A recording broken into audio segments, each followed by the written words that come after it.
2021 City Council meeting. We acknowledge we are on the traditional lands of the Treaty 4 territory, treaty signed with 35 First Nations across southern Saskatchewan and parts of Alberta and Manitoba, and the original lands of the Cree, Saulteaux, Dakota, Nakota, Lakota, and on the homeland of the Métis Nation. To ensure social distancing measures are continuing to be met during this time, members of council are attending virtually, and most members of city administration as well. I'd like to remind those members attending to please ensure your video camera and microphone are off. If a member of council wishes to speak, enter your name in the chat window in order to be placed in the speaking queue. And when speaking, remember to unmute your microphone and enable your video camera. All votes will be conducted with a recorded vote. Delegations will be attending the meeting today through teleconferencing to address council on various items on the agenda. Can I have move a motion to approve the agenda at the call of the chair? Hawkins, so moved. Thank you, Councillor Hawkins. Seconder? Andrew. Thank you, Councillor Stevens. Any opposed? Carried. The minutes were attached in the package. Can I have someone move a motion to approve the meeting minutes from the City Council meeting held on May 12th, 2021? So moved, Stadnichuk. Thank you, Councillor Stadnichuk. Any error or admissions? Hearing none. Any opposed? Oh, I apologize. I need a seconder. Zakidniak. Thank you, Councillor Zakidniak. Now I'll ask. Any opposed? Hearing none. Carried. First item of business is a tabled motion. So we will now consider item MN 21-5 from Councillor Bresciani to provide advance notice to the general public on council and committee agendas and procedural changes. Councillor Bresciani, can I ask you to introduce the motion? Yes, thank you very much. So I will move to instruct the city solicitor to prepare amendments to the procedure bylaw, bylaw number 9004, to take effect June 9th, 2021, that require delegations wishing to address City Council to submit a written submission outlining the contents of their specific concerns and/or comments and placed on the public meeting's agenda. And two, to approve the amending bylaw at the June 9th, 2021 meeting of City Council following the approval of the recommendations by City Council, and to allow sufficient time for advertising the required public notice for the bylaw. So I'll need a seconder for that.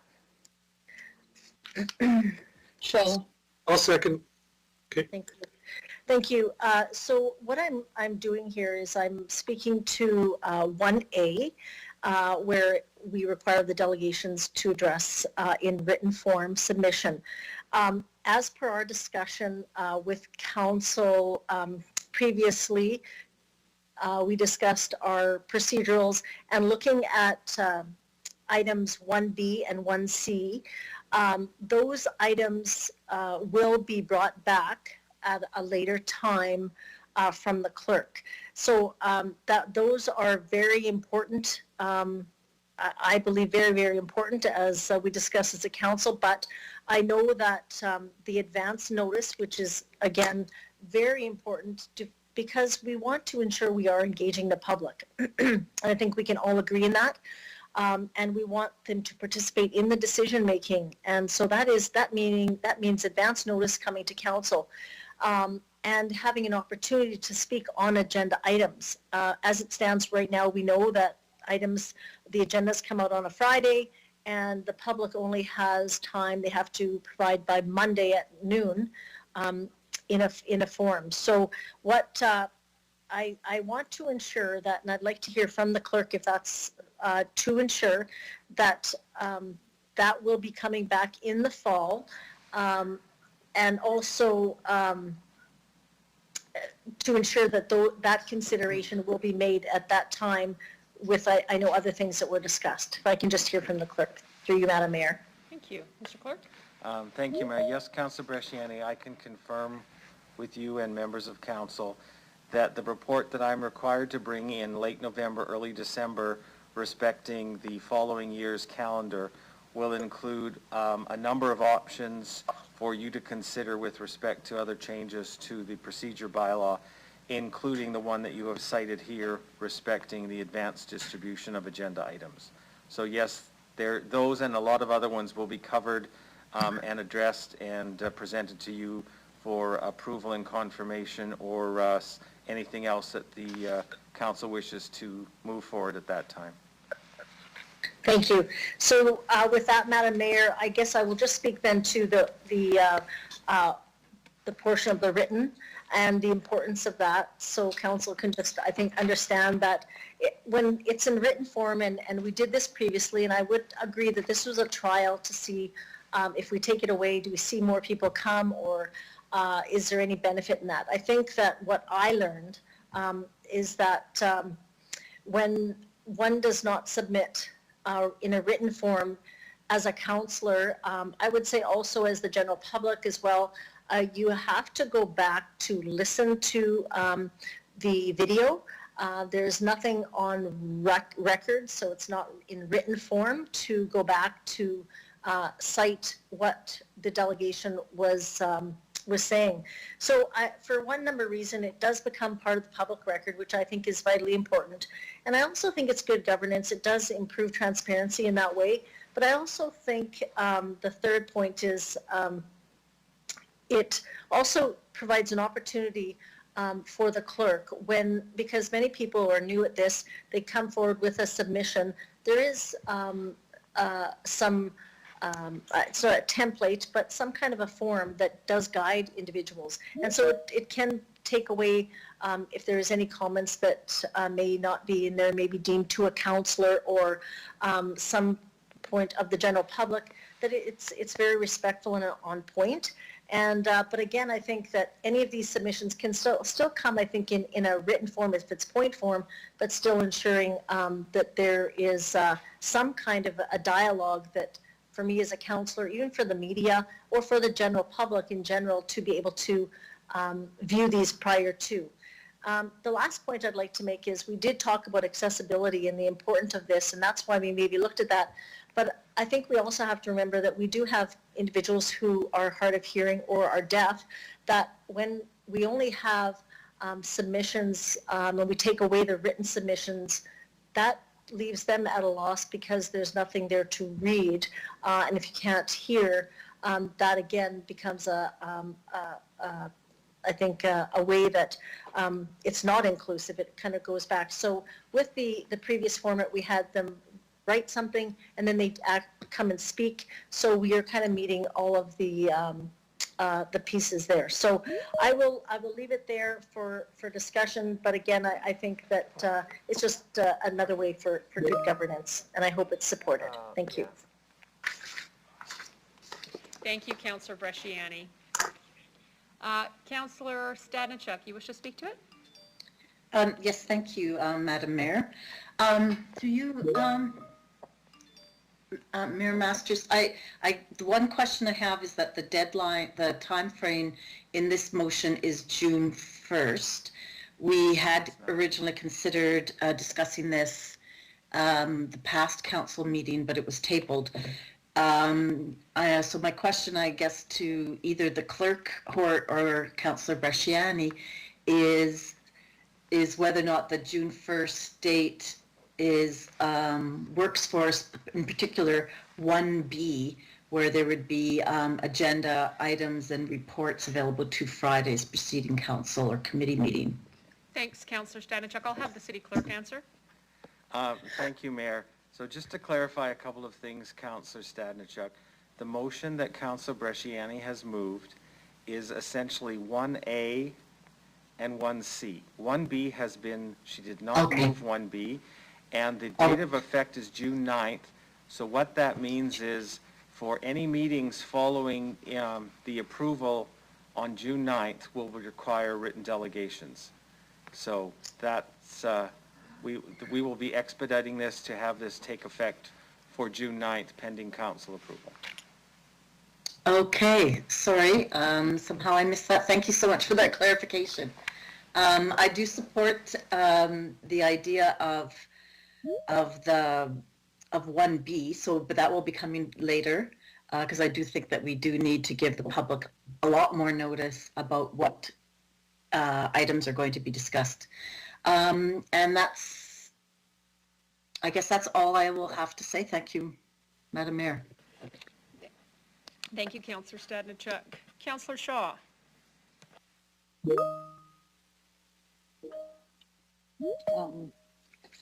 Thank you, Lori, for Councillor Bershani for bringing this forward. In my time when we voted on this, I know that we based a lot of it around accessibility into and being accessible to City Council. The reason I was opposed to this was not because we don't want to be accessible, but because I myself, especially being a new councillor, I need to be prepared for questions that delegates are going to answer, and I don't feel that answering them on the floor or asking them on the floor gave them and myself enough time to be educated on topics that were coming forward. Now, my one question is, when we go back to written delegates, if this does get passed, what would be the timeline for that delegate to have the written submission in by, since the council meetings start on the Wednesday? Through you, Madam Mayor. Thank you, Councillor Shaw. City Clerk?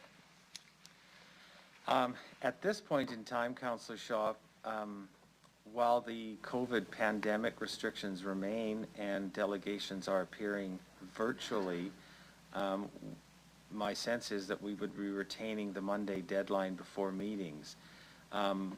But it would be my position that would be reflected in the report later this year that if we should go back to distributing these with the final confirmation of the agenda on the Fridays, so that people would have essentially 5 days to read or briefly have a look at what delegations were saying. But at this point in time, I think we just have to we have to let people have the continued flexibility with registering online, and I think that we would just want to keep that so to avoid any kind of confusion over the next couple of months. Okay, so that was kind of where I was going with this, was to have it by the Friday, but you're saying let's just leave it status quo and have the written submissions by Monday, but then when we bring this back in the fall, then we possibly could change it to the Friday. Is that the clarification through you, Madam Mayor? Yes, through you, Mayor Masters. Okay. That's what I would suggest, Councillor Shaw, just to alleviate any confusion that the public might arise in the public from this. Okay, and that's fine as long as it's something, because I do believe that we need more than just from Monday to Wednesday to go through all the delegates things. But if that's being looked at in the future, then I'm fine with that. Thank you. That's all I have. Thank you, Councillor Shaw. Councillor LeBlanc?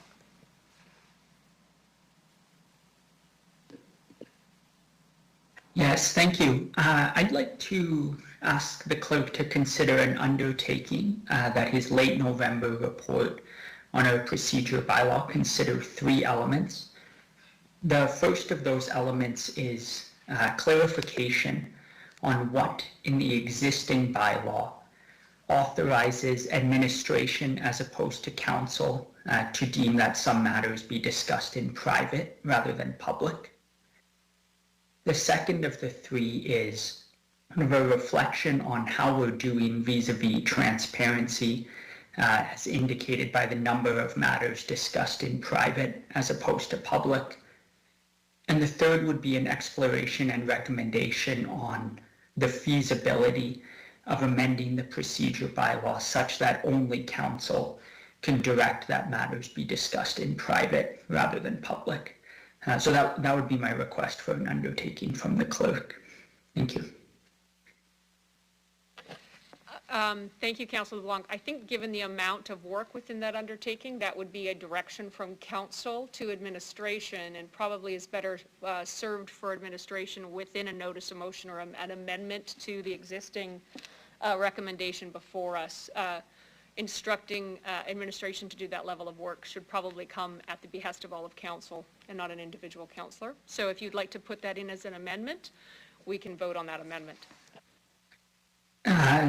Madam Mayor, I'm going to challenge that ruling that that's not an appropriate undertaking and ask that that be put to vote.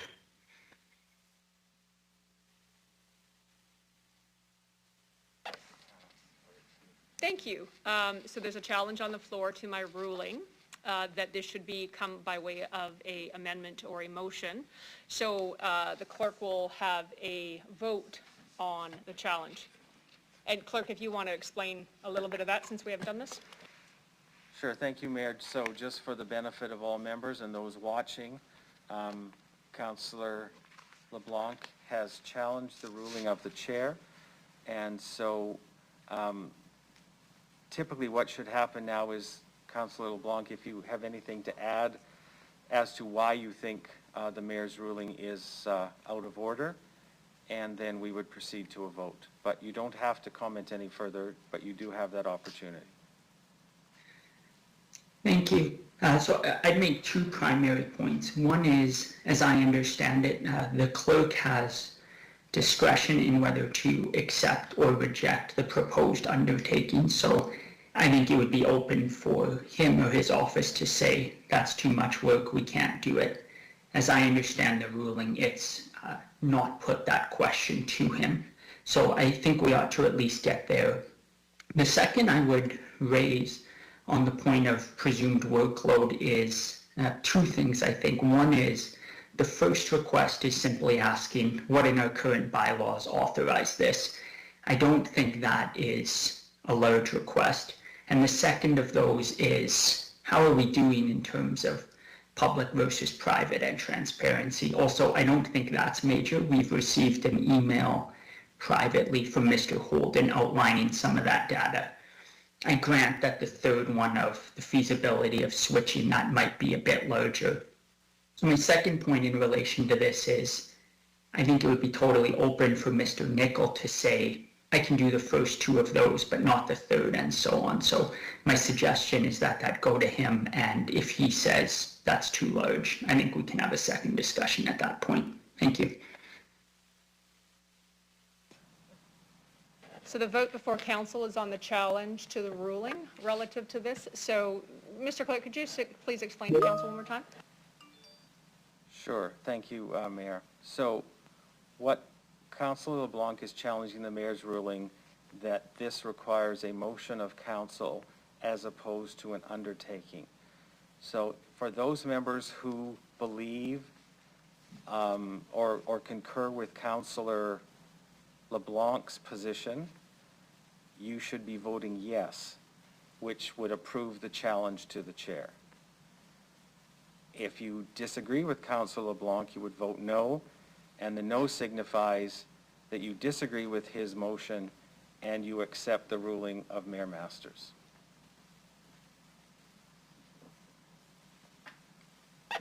Yes, Councillor Mancinelli has a question. Sorry, Councillor Mancinelli, you want to ask a question? No, he's just asked a clarifying question. So being that this is a pandemic time in COVID and meetings over a computer on a screen, I know in-person meetings, of the many I've attended, oftentimes when these matters arise, I witness a small conversation go forth as to what's on the floor and people are somewhat aware. I feel like I'm in a sheltered position here, not knowing if that's gone on or not.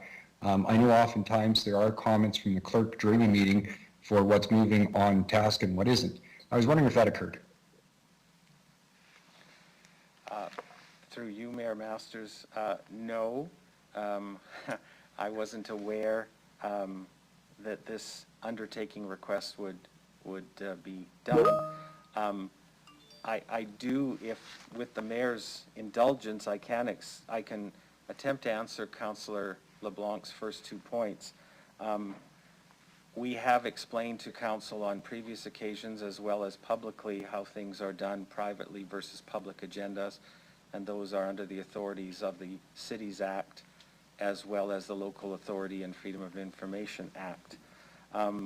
So points 1 and 2 are really neither here nor there. It's the third point of the exploration of the feasibility. To change anything in the procedure bylaw requires public notice, and we've also explained that the existing authority under which I place the agenda or put the agenda forward in consultation with the city manager is in the procedure bylaw. Because the procedure bylaw requires a public notice advertisement as required by law, that is, in my view, why you need a motion to undertake the feasibility, because that's the only way you can change it. And so I believe that is the most open and transparent way of doing it. Thank you, Mr. Clerk. Mr. Mancelli, clarified? Perfectly satisfied, thank you. Thank you. Councillor Zakidniak, you have a clarifying question as well? I do, yeah, thank you. Okay, so if we vote no, we are saying that we agree that we need an amendment rather than an undertaking. That's right. Is that accurate? That is correct. That is all. Thank you. Mr. Clerk, please call the vote. With respect to Councillor LeBlanc's challenge, I will begin with Councillor LeBlanc, please. Yes. Councillor Stadnichuk.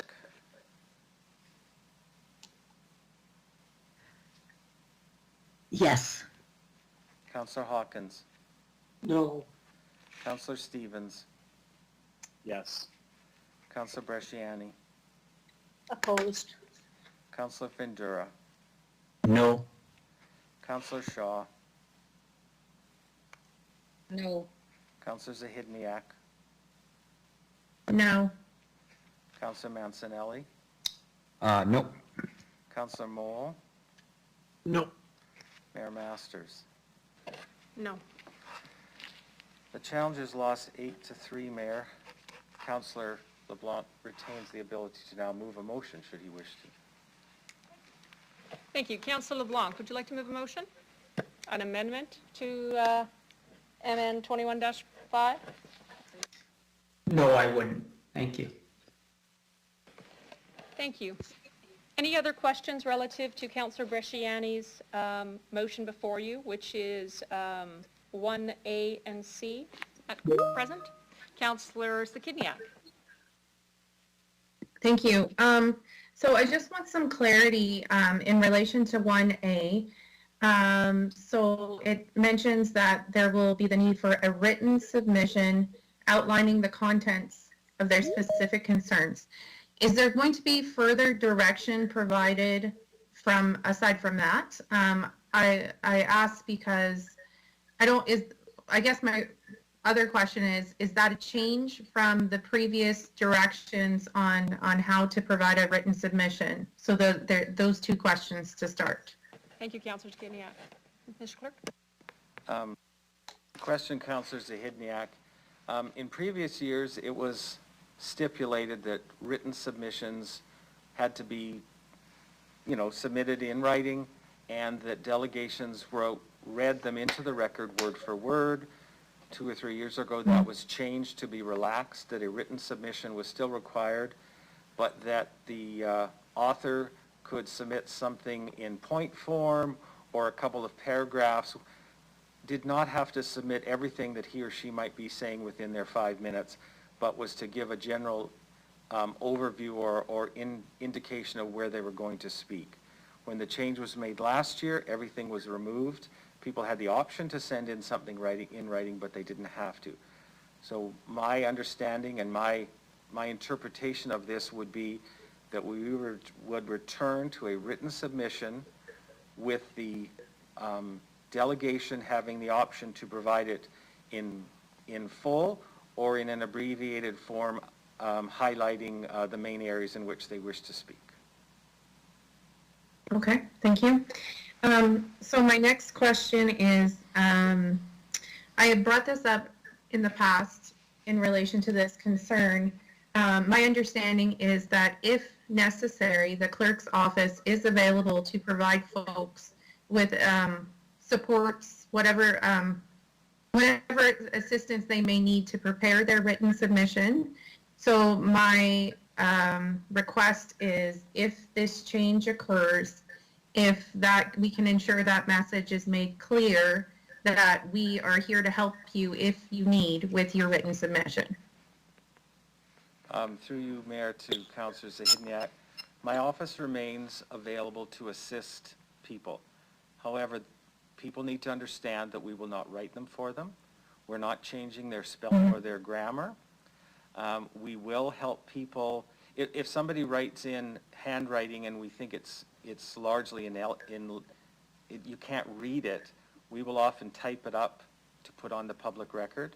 so to make sure that everyone can read it and understand it fully. We have also on occasion helped people who might have a hearing disability or can't write on their own. We have helped them. But again, those are done in exceptional circumstances and they'll continue to be done.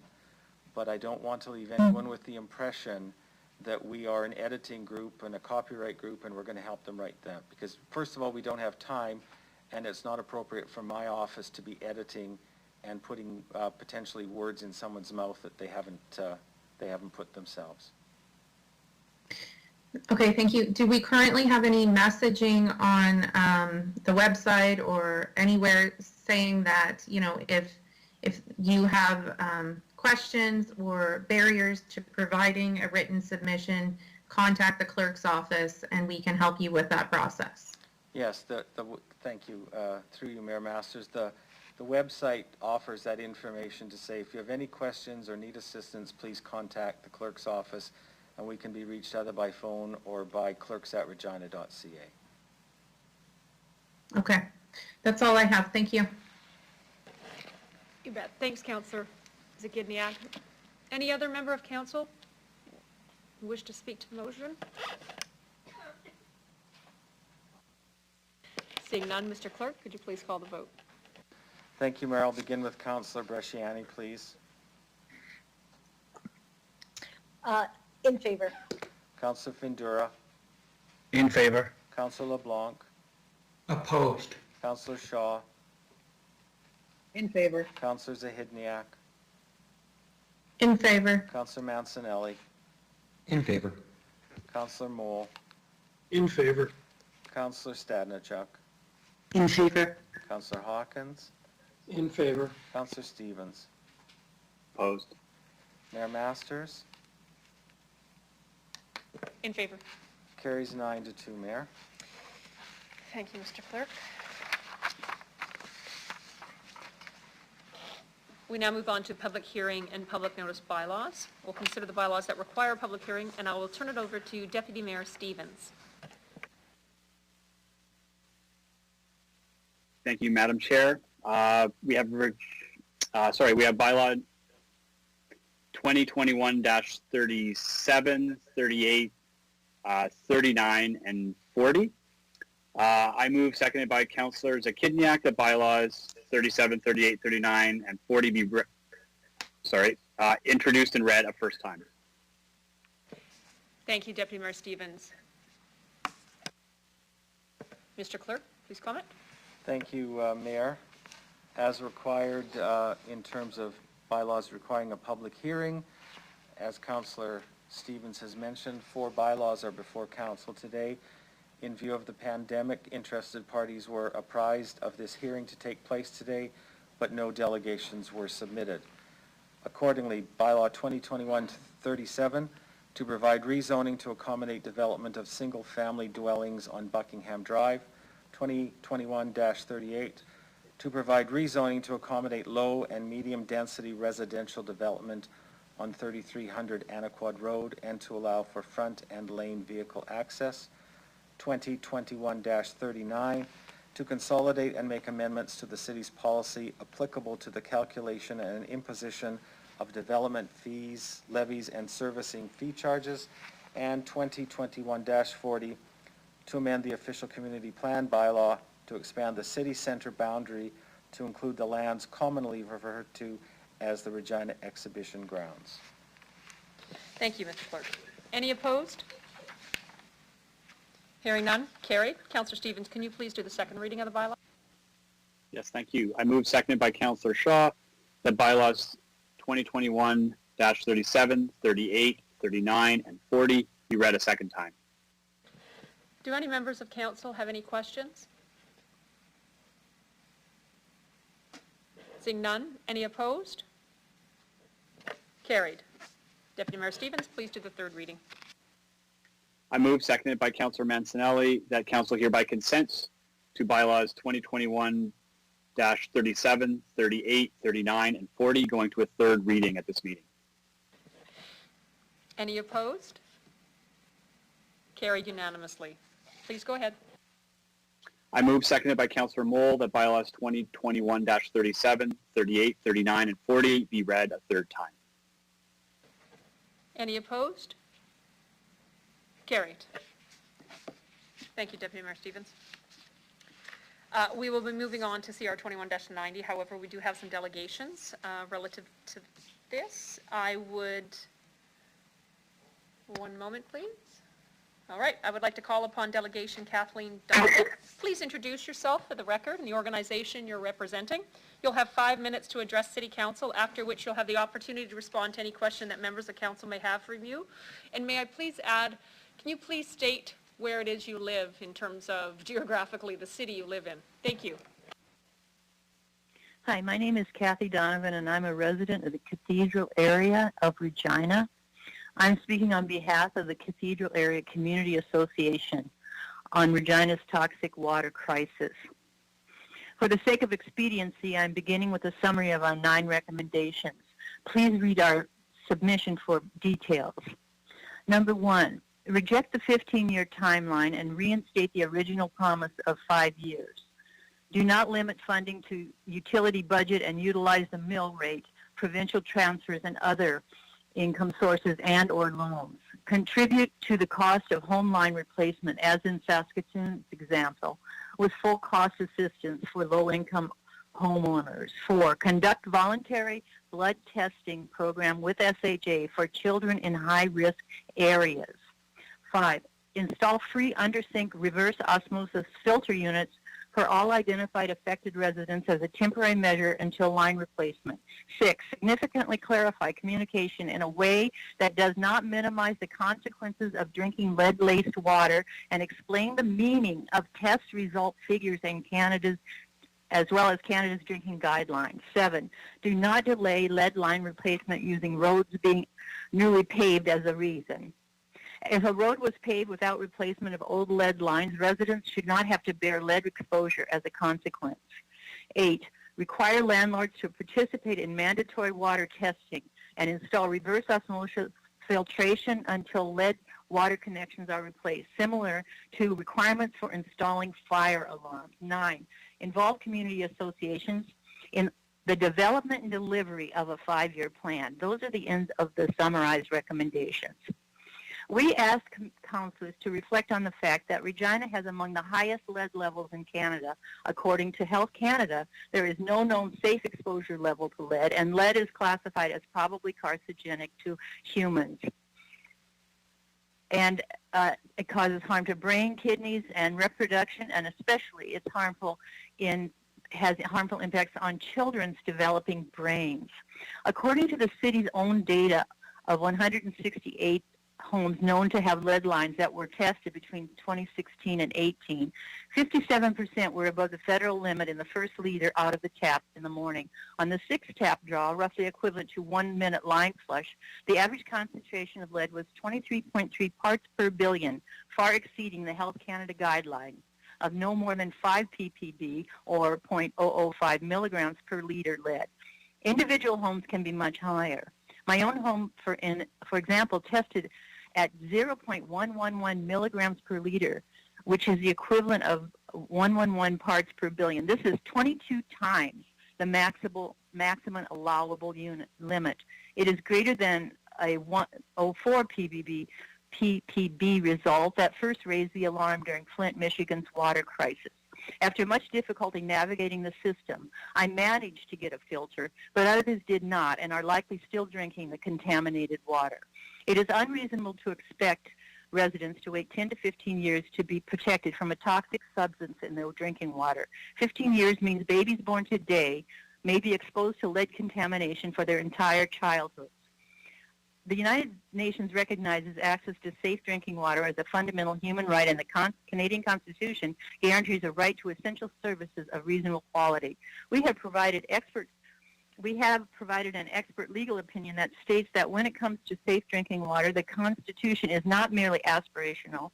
but rather embodies a substantial obligation. In this light, safe water is not just another demand to be balanced with competing interests such as sports stadiums, police budgets, or low property taxes.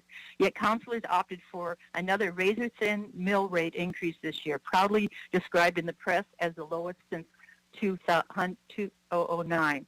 Consequently, lead line replacement funding rests solely with non-progressive utility rate increases rather than progressive taxation through the mill rate. The result leaves inner city residents exposed to lead contamination for years to come.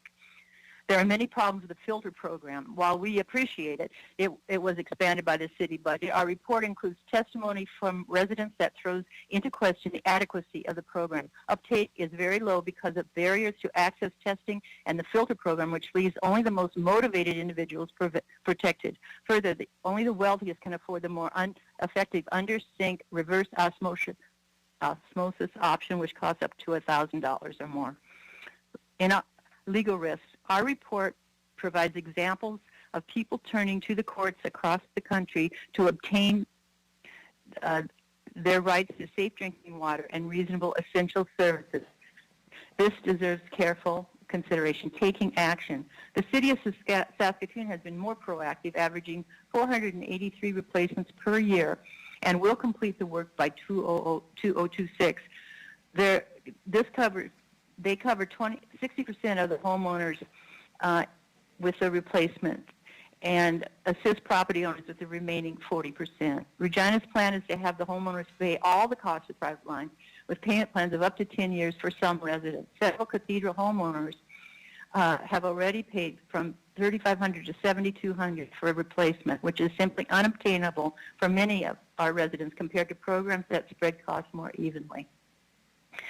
Safe drinking water cannot be set aside. We expect our politicians to uphold basic human rights and defend vulnerable citizens no matter what. That's what I had presented, summarized from the report. Thank you very much, Ms. Donovan. Appreciate your presentation. Members of council, do you have questions of the delegate?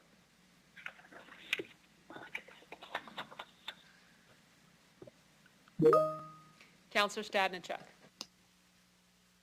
Thank you, Madam Mayor. Through you, Mayor Masters, a question to Ms. Donovan. Can you say a little bit more about when you realized that you had lead service connection at your household, and what was involved in terms of testing your water levels and how you communicated with the city in terms of getting a filter through the mayor? Okay. Well, I didn't really realize what my lead levels meant because there's no communication anywhere about that. I thought it was just high, and so I went and got a filter. The first one was given was a plus one. It broke. I got another one, and then it broke. And then I got the jug with the and got the $100 rebate. I wasn't aware there was a continued $100 rebate every year. I didn't have that information. So it was very difficult to navigate the system, which I've mentioned, and I don't think a lot of people can or do, and I think that's part of the reason there's only been an 80% recorded uptake. I'm shocked now. I didn't know what it meant. The numbers, the 6 or 7 numbers that were on a sheet of paper that were provided to me as a result of my testing. And now, just because of being involved as a volunteer with the community association, I realize now that my water levels are 20 times higher than the one that Health Canada considers to be a safe level. 22 times higher. I'm very upset now because I didn't know that. I just thought I'd put a filter on. Sometimes I use it, sometimes I don't. I use it for drinking water for sure, but I had no idea that I could be exposed to this. And it's since 2019 is when I got the notification. So I'm very upset about the communication online in terms of the website, which is extremely hard to even find in terms of what they can do for you with the water testing and the filtering and all that, but also in terms of the results and what it means. The seriousness of the consequences are not are not reviewed anywhere. I had no idea what those numbers meant until I got involved with this particular issue in the last couple weeks. Through you, Madam Mayor, second question. So through the community association, has the community association reached out to residents, or they've heard directly from residents about their concerns with lead? Are you aware of that? Am I aware that they have reached out to residents? Yeah, I'm just kind of curious if they're aware of, if they've actually reached out to talk to residents about the issue, or if residents are just contacting them about the issue through the mayor. I think a lot of people are contacting people who know board members, and that's where the information is coming from. In my own situation, I'm talking to a lot of my neighbors, and on my block, there's not a very low uptake on the filter system, and I know that a lot of it is hearsay and relating from others, you know, what's going on around here. But I'm not aware of anything else that's going on, although it could be, because I'm just newly involved with the association. Okay. I have no further questions at this time. Thank you. Okay. Thank you, Councillor Stadnichuk. Any further questions from council? Seeing none, I'll thank you again for your presentation this afternoon, Ms. Donovan, and ask that you please leave the meeting now. Okay, thank you.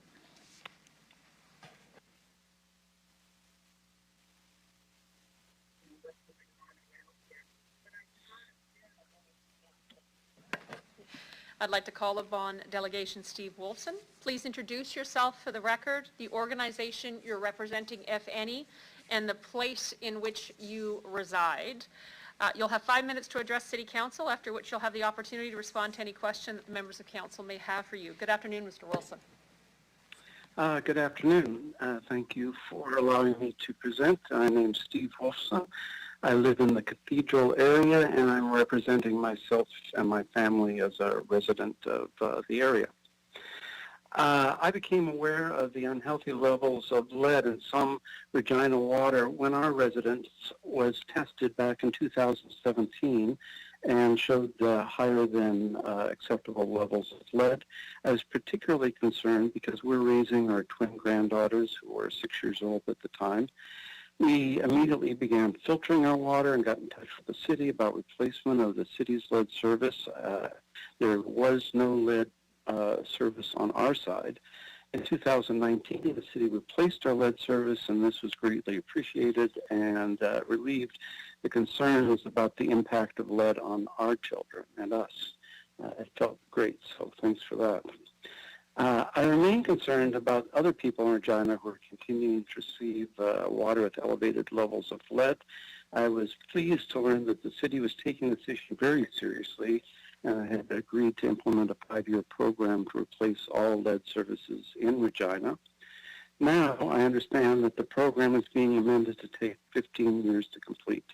This significantly increases the time period, and it's very disappointing. I understand the cost and coordination aspects that make a 15-year program more appealing to the city. However, I do not feel that a 15-year program is in the best interest of the health of people receiving water with elevated lead levels, especially children. Over 15 years, 2 additional generations of children will receive unhealthy levels of lead in their drinking water. I would like City Council to consider a shorter period of time for replacing all of the city's lead services and replacing the owner-side lead services. I think that program is also important. I'm glad to see that that's part of your plan. An effective stopgap water filter program, I feel, is essential with a 5-year replacement program, but much more so with a 15-year replacement program. I saw the stats showing that the uptake for resident water testing and requests for city-supplied water filters is considered quite low. I also note that the highest proportion of homes with lead service connections are in Cathedral, Heritage, Old Lakeview, North Central, and Al Ritchie neighborhoods. These are also the home to many low-income families. There are numerous reasons why low-income families are less likely to be aware or take advantage of the testing and filter programs. for a 5 or 10 or 15-year lead service replacement program. The stopgap filter program is extremely important. I feel the City Council should implement as soon as possible an improved testing and home filter program that will assure all residents with lead connections are fully aware of the testing and filter programs. I believe the best way to achieve this is by going door to door with information and filters which can be provided to the residents at the time and possibly installed at the time. Perhaps this could be a program staffed by university students over the summer. In conclusion, I'd like to thank the City Council for taking seriously the dangers in lead in the city's water. I'm in favor of reducing the time to complete the program from the proposed 15 years. Whichever time span City Council chooses, I strongly urge City Council to create a program that will ensure that all residents, especially low-income families with lead services, are supplied with an appropriate filter and filter replacements. Thank you for your consideration. Thank you very much, Mr. Wolfson. Members of council, do any of you have a question for the delegate? Councillor Stadnichuk. Thank you, Mayor Masters. Thank you, Mr. Wolfson, for coming forward. So you, your lead water line was replaced in 2019. Did you have any testing before that in terms of the levels of lead that you had in your water prior to that service line being replaced? Yes, I guess it was in 2017 when it was first tested, and it showed levels that were above what were considered safe, although as I'm aware that there are actually no safe levels of lead or other heavy metals for children particularly. But yeah, we had it tested in 2017, and then we had it tested again after the service was replaced, just to be ourselves comfortable. So the city did another test and showed that in fact now the levels of lead are quite low and below the levels that are of concern. Thank you. Did you take the initiative through the mayor? Did you take the initiative to get your water tested? Is that sort of the way it happened? Or I'm not sure exactly what was happening, if the city was testing water or... Well, we got a letter and it said this is a random, you've been selected for a random test of your water, which seemed awful strange. But anyway, so I thought, okay, yeah. So we had it tested, and I really, I have a public health degree, and I was actually stunned that we had high levels of lead. I just didn't think that was happening in China.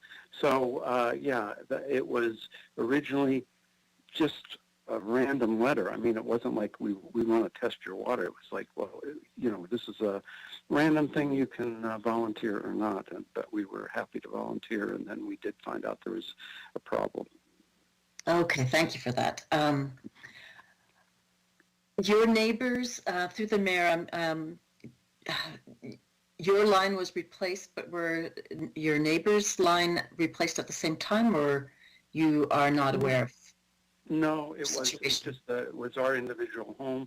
They dug up the line and replaced it. It's a big job, I understand. I was surprised how long and how difficult it was. But anyway, they were here for several days and replaced the line just for our house because they just did that singly. It wasn't part of a road replacement. And I do know that I've talked to various neighbors, and some are concerned, and some are, one neighbor that I talked to has a number of small children, and they're still talking about, well, should they or shouldn't they get a filter? And I'm like, geez, get a filter. Anyway, so I just feel like there's a lot of kids that are being exposed unnecessarily. So educationally, but I just think a lot of people won't get it unless you really knock on their door and say, there's lead in your water. We're pretty darn sure we want to test it, and we want you to use a filter until we can replace that pipe. Thank you. So through Mayor Masters, and I guess my last question, you mentioned you have a public health degree. So the previous speaker talked about all of the health risks associated with lead in water. I understand that also that lead can accumulate in the body. Do you have any information? I don't know if you do, but I'm just asking if you understand, like, it's not just that there's lead in the water that you consume once, but that it accumulates in the body? That's the real issue with heavy metals, yes. I'm also a former dentist, and so I'm aware of mercury because that is similar. So lead is another heavy metal, and so it does cause neurological problems and can cause the developmental problems and other things. But once it's consumed, it really does stay in the body, and it's not cleared out like other kinds of medications, other things we might take. So it does accumulate over time. Okay. Thank you. I have no further questions. Thank you, Councillor Stadnichuk. Councillor Shaw. Hi, Steve, thank you for that presentation. Now, I have kind of a dumb question, and please excuse my ignorance. Through you, Madam Mayor, if people just put the filters onto their water system in the house, how much lower does that bring the lead down, or does it bring it down to a drinking level? So it's kind of, do you understand what I'm kind of asking, through you, Madam Mayor? Well, the water, I haven't actually done the test, so I don't know, but the water filters are rated to take out a significant portion of the lead so that, in fact, it should be safe drinking levels. Now, not all filters do that, so you have to make sure that you get the correct filter, and as I understand, the city is giving out filters that will effectively remove that. The real issue becomes, so you've got how many different water taps in your home, and will you, I know our kids tend to run up when we're on the second floor, and they'll fill their water bottle from the tap in the bathroom, which might not have a filter, right? So they're then, at risk. Now, not in our house anymore, but that was how it was. So, do you get just one filter for one tap? Do you use it for all your cooking, which you definitely should? Anything that you're boiling or any water that you're cooking with, you should use the filtered water. So you can go through a fair amount of water, and the filters have to be changed. They become ineffective. So they're okay, and they're a good stopgap measure, but they're not something that you should depend on for long term. The best thing is replacing the pipe, but in the short term, it will certainly reduce any significant concern about harm to kids and adults. Okay, I'd just like to thank you for coming up with a solution to have the university students go around and put them out. I think that's a great idea. But thank you. That's all the questions I have. Mm-hmm. You're welcome. Thank you, Councillor Shaw. Council, any other questions for the delegate? Seeing none, I'll thank you again, Mr. Wolfson, for your presentation this afternoon, and ask that you now please leave the meeting. Okay, thank you, Mayor Masters. All right. Thank you, sir.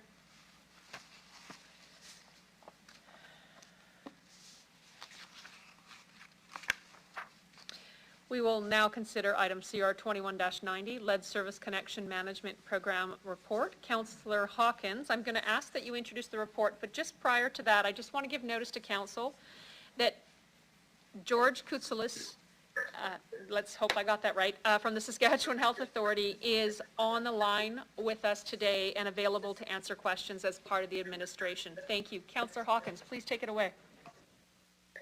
Thank you very much, Madam Mayor. The issue here is, I don't think there's any issue on whether or not lead is dangerous in the water. I think it's generally agreed that there's no amount of lead that's safe in the water.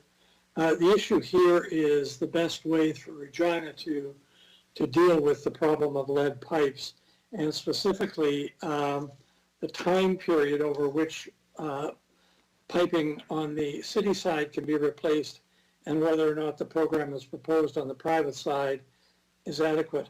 Madam Mayor, what I'd like to do is I'd like to ask the administration to explain why it is that they're proposing the 15-year time period, and in particular, I'd like them to address the question of cost, coordination, and technical matters that have come up in the delegation's presentation. I'm grateful that the guest is here as an expert as well, and the administration may refer appropriate comments to them as well. So to the administration, those questions, Madam Mayor. Thank you, Councillor Hawkins. Mr. Onright? Thank you. Through the mayor.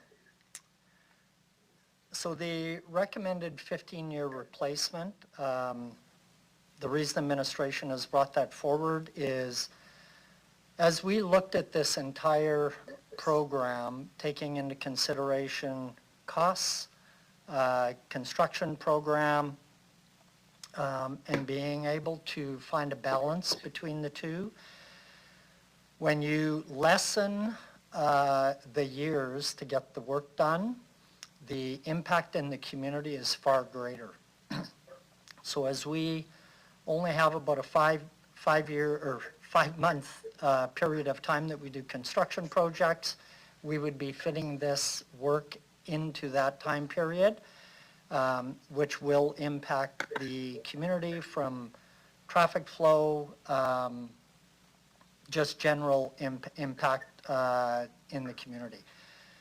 The other consideration is on the cost side. If you look at the 15-year program, administration's recommendation is a one-time 2% increase in the 2022 budget. If you go to a 10-year program, you have 2% over 2 years. And if you go to the 5-year program, just bear with me.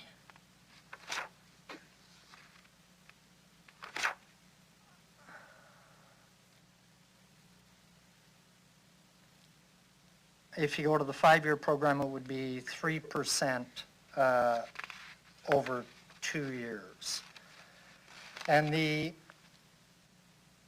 long-term water utility, or the long-term utility forecast, which takes into consideration all of the operating expenses and capital expenses, there will be a recommendation, as noted in the report, coming forward for asking for a 3-year program for tax increases of 3% in each one of the 3 years, 22, 23, and 24. I'm going to ask Mr. Doney to add further comment to the opening.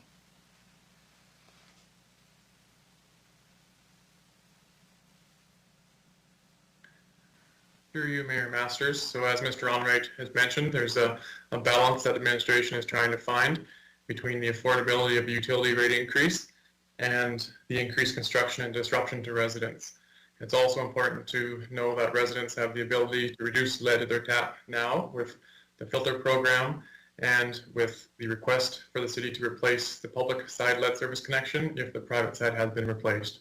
So by finding that balance, that's how we landed on the 15-year recommendation to balance the affordability with the disruption that would be expected from this amount of construction work.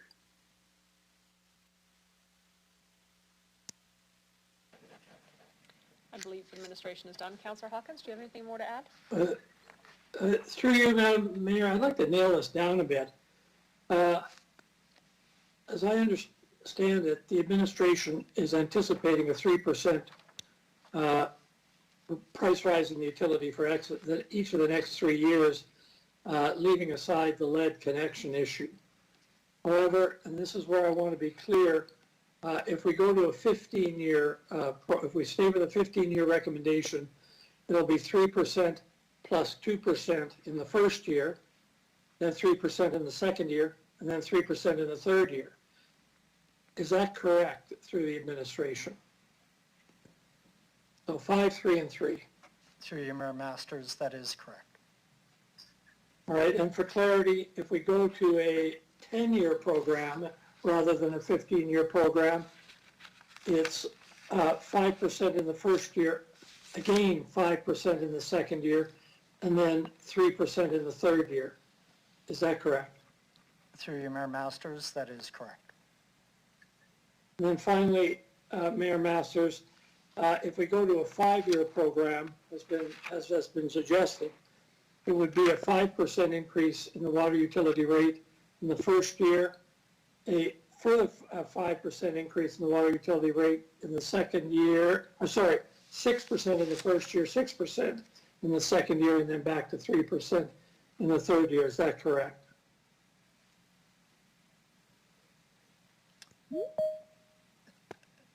Through you, Mayor The 5-year. Masters.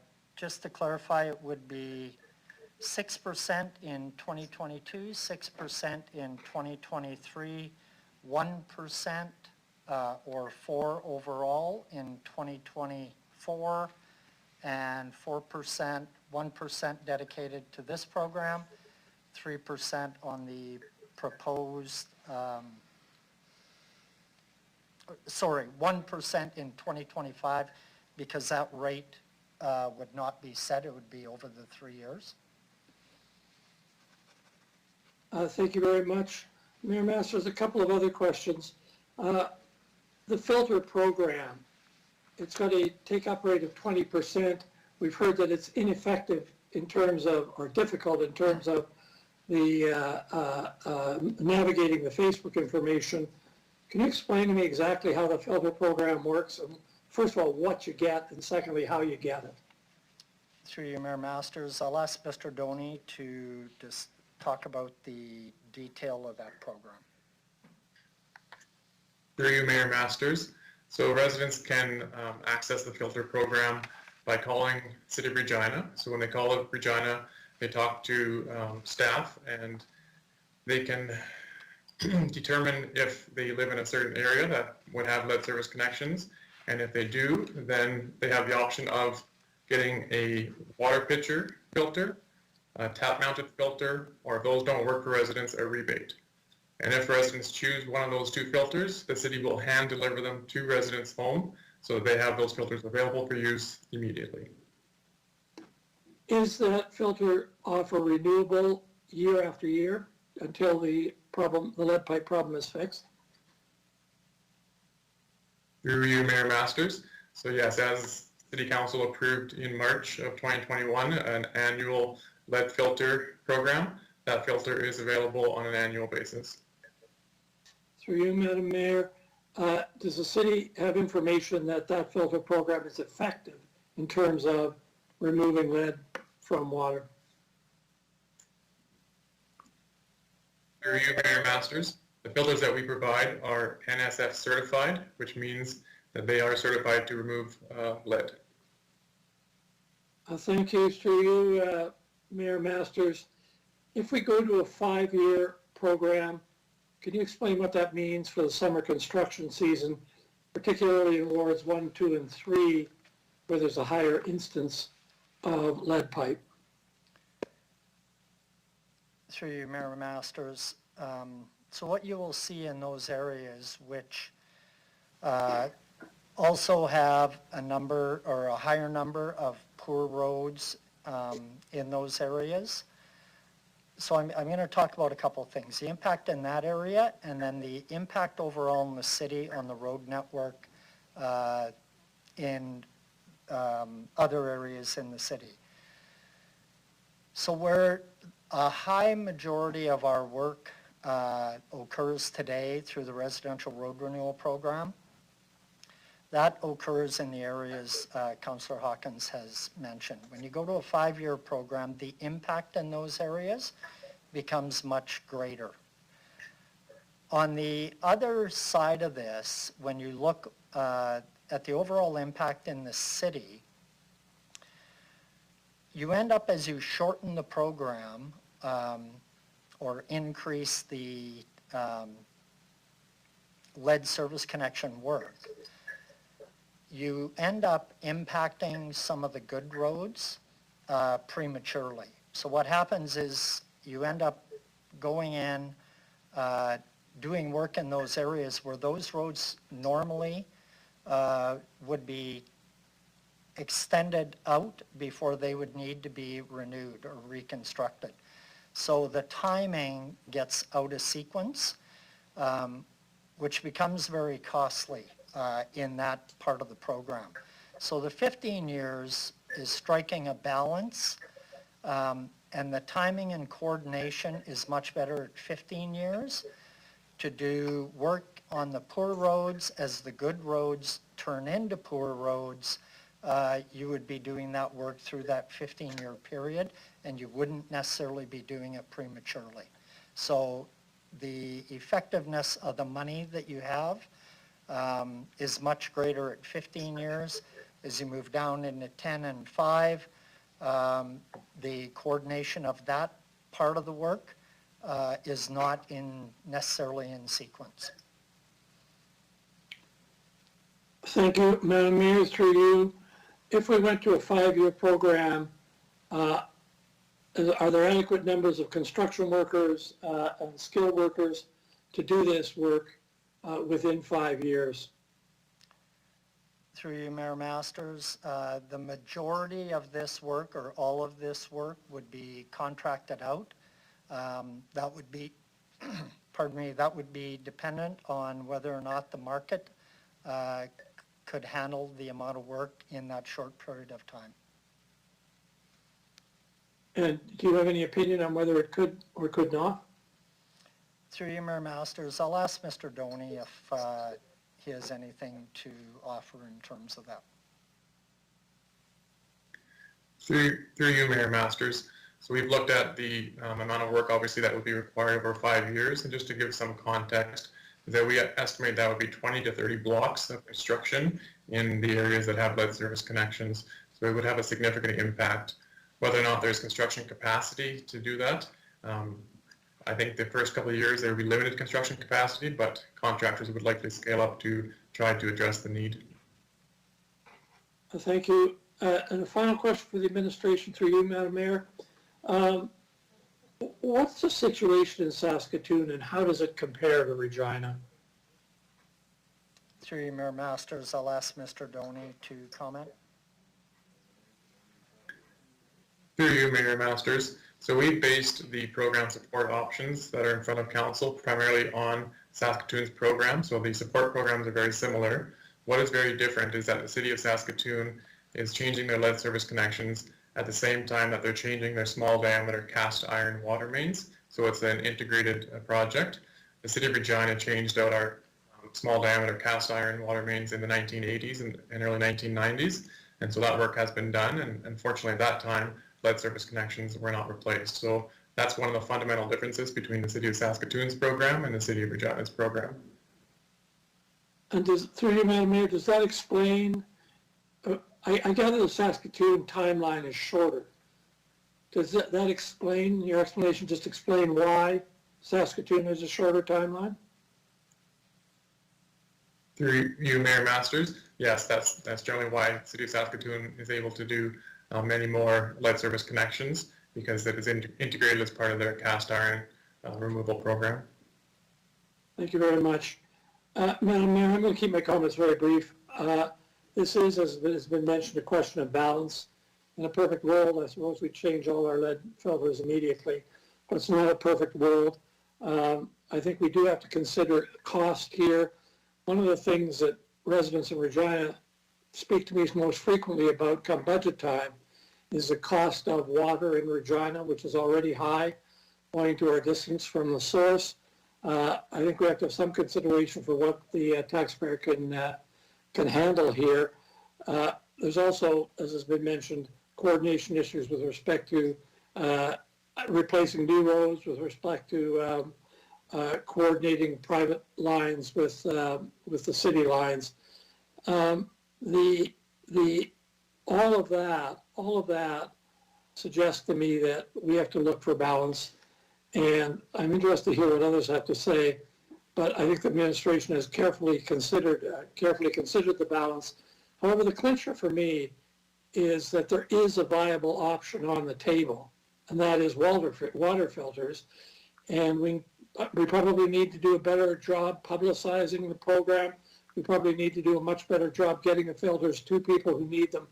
But that viable option does suggest to me that we consider cost and coordination in deciding what the time limit is. Thank you, Madam Mayor. Those are my comments. Thank you very much, Councillor Hawkins, for asking a bunch of my questions and clarifying for me some of that math. I appreciate it. Council, the floor is open for questions, comments.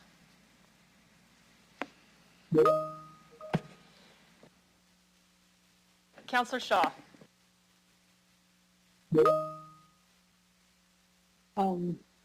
Thank you, Councillor Hawkins, for clarifying a lot of my questions, and that was one of my concerns, is the cost versus the impact. We do have a viable source, as we heard today, that the filters that we are given out do filter out the lead. This is something that's working. Me as a counselor, I understand that some people just, they haven't made it an importance to them to call the city and to do that. So as myself, I feel that that's on them. There's nothing I can't force a person, I can't force a cow to water and make them drink. But I am offering that I will go house to house and help with some of these if that need be, to help out counselors that live in this area, if that's something that they'd be offered to. I believe that administration has done their due diligence and really showed that the cost and the capacity between the 5 to 10 and 15 years. So with that, that's kind of all I have to say, and thank you, guys. Thank you. Thank you, Councillor Shaw. Councillor Stadnichuk. Thank you, Mayor Masters. A couple of questions through the mayor to city administration.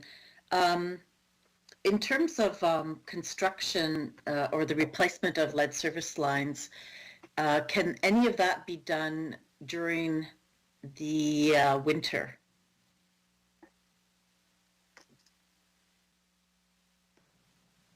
Through you, Mayor Masters, I'll ask Mr. Doney to comment. Through you, Mayor Masters. Some of the work can be done through the winter. Unfortunately, the restoration cannot. So the cuts in the road and the sidewalk would remain unrestored until summertime comes to allow that to be restored. Okay, thank you. Further,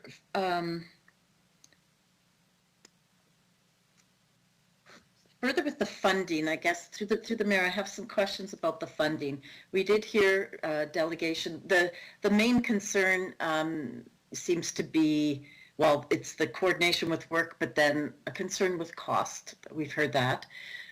But we've also heard, like, from the community association, from the delegation, Cathedral Community Association, the delegation did speak about that using the utility fund is not a progressive way of funding this.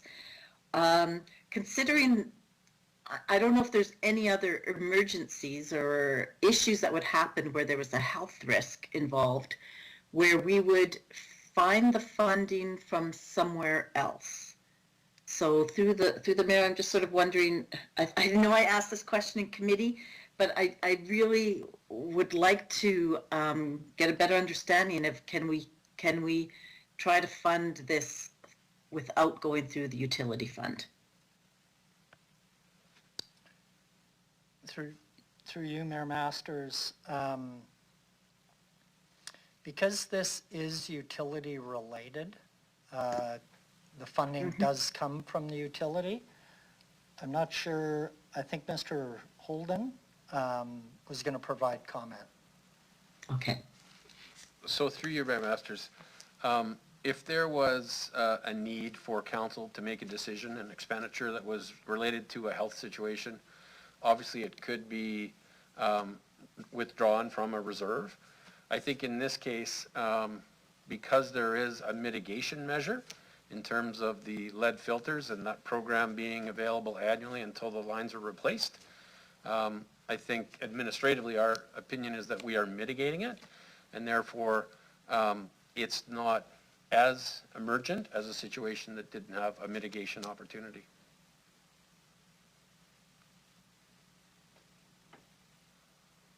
Okay, thank you.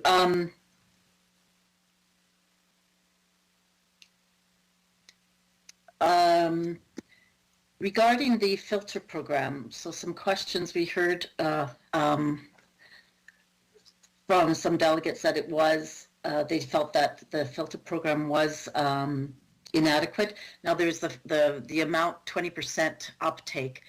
I actually, if we have 7,000 to 8,000 private lead service connections in Regina, that would be less than 10% if there's only about 400 people who are either getting a filter or getting a rebate for their filter that they've purchased. So I would say that's less than 10%. So I do find that very, very concerning. I had an email from a resident on Angus Street, 3000 block, Angus in Old Lakeview, where when she was pregnant with their child, they decided to buy water because the provincial health authority actually told them that that would be the safest option. So they've been purchasing water, and I'm sure there may be other people in the city who are doing that. So there are costs already. People are either paying out of pocket or there's costs to people's health. So I do think that we have to take this very seriously and ensure that as many people as possible have that our goal should be 100%. So I have an amendment that I'd like to make to the report. I sent it to Amber just moments before we started, and the amendment would would direct city administration to develop a more robust water filter program to ensure that 100% of residents with a lead service connection would have a water filter provided to them, a certified water filter provided to them until such time as their lead service connection line is replaced. So there it is.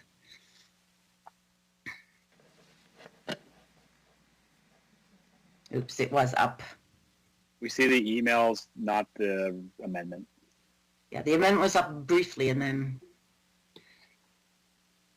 Just one moment. Deputy Clerk's working through it here. Okay, there it is. And just a correction, that should be... Oh, no. Sorry. So I guess I need a seconder. So the amendment is that City Council directs City Administration to develop a robust water filter distribution plan with the goal that 100% of households in Regina with a lead service connection receive a city-provided water filter or filter rebate until such time that their lead service connection is replaced by the city. Madam Mayor, this is an amendment to my motion, which gives me the option of accepting the amendment. In light of that, Madam Mayor, through you, if you agree, I would like to ask the proposer of the amendment a couple of questions. Certainly, Councillor Hawkins. Please go ahead. Thank you very much. When you say City Administration develop a robust water filter distribution plan with the goal that 100% of the households in Regina with lead service connection, I would ask, have the option of receiving a city-provided water filter. Would you accept to have the option of, and then a period at the end of the filter, leaving aside the question of rebate, which is not an issue that, the problem with the rebate is you never know how you're going to, a person receiving a rebate is going to spend the rebate. So if you just have the option of receiving a city-provided water filter and leave it at that, I could accept this as a friendly amendment. Councillor Stephenchuk? Well, through you, my only concern would be, without mentioning the rebate, that having the option of receiving a filter could imply that people could refuse a filter. And that's my only concern, is that I think anyone with a lead service connection should be protected. And if we're not replacing their line, that we, in the meantime, we need to provide this kind of protection. So that's my only concern. My difficulty with that, Madam Mayor, is that I don't know, the city has no means, legal means, I think, of forcing people to take a filter. I just can't imagine there's any legal process that would enable a city to force someone to take a filter if they didn't want a filter. Oh, all right, then I'll accept that.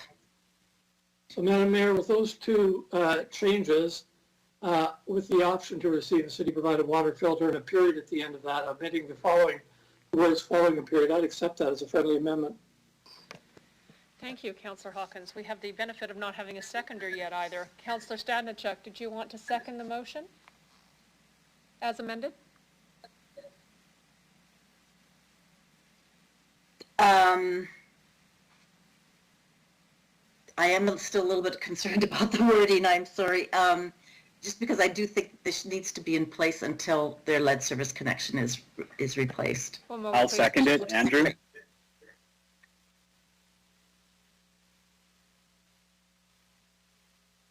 Thanks. Just one moment, please.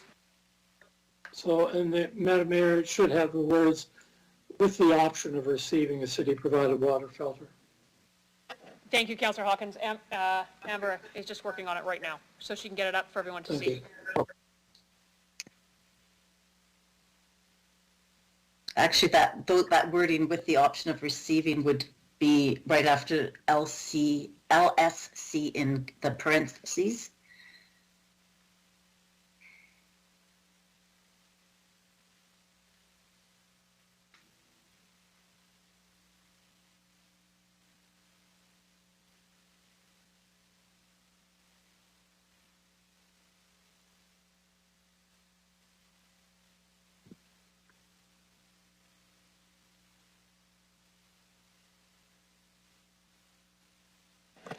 Councillor Stadnichuk, is that reflective of what you're referring to? Yes, except for there's no time frame. That's my only concern. But I'm not sure if we're supposed to debate, like if we're supposed to amend, but right now, it's part of the original motion as seconded by Councillor Stevens. We're just making sure that we can get it up there and all three of you can agree on the language. All right. Okay, thank you. Mr. Onrait, did you want to speak? I do. Through the mayor, if I can just have one moment. Absolutely. Deputy Clerk is just sharing it so that those of us in the chambers can see it. Up till now, we haven't been able to see it.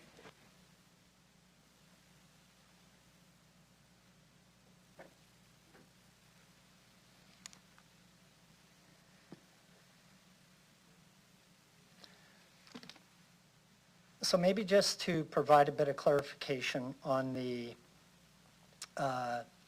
number of lead service connections in the city. There are approximately 3,600 connections on the private side. It is anticipated there are 7,000 to 8,000 in total. We know and can test the 3,600, but we don't know on the private side because these are in private homes, so we don't have the exact locations for the balance of these. So that's why we rely on the public to contact the city to do the testing and to provide the filter system. The other part of it is the contact between the resident and our staff is very important in either a phone call or face-to-face discussion to determine what is actually needed, and this varies a bit home to home. So just wanted to provide a bit more context to this.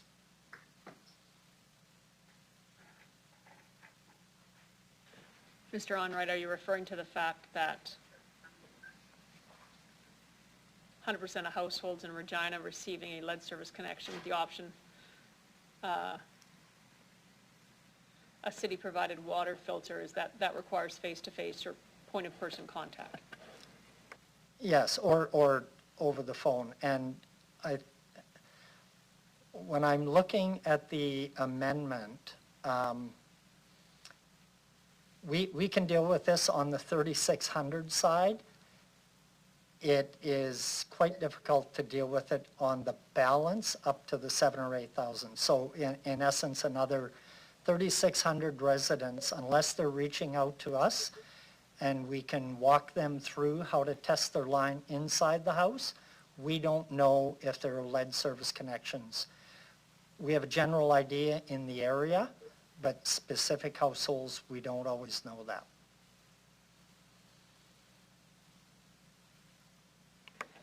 So when I look at the, through you, Mayor Masters, when I look at the 100% of households in Regina,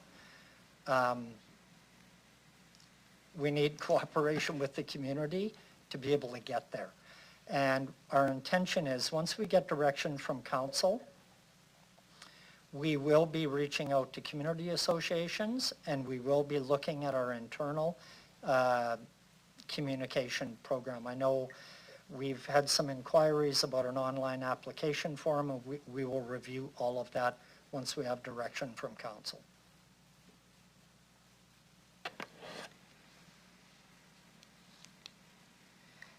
Thank you. Councillor Stadnichuk, is that reading as you would like it? This is a friendly amendment to Councillor Hawkins' motion, seconded by Councillor Stevens. I don't see the amendment again, but it's the what was on the screen previously. Okay, correct? you see it. Okay. Yes.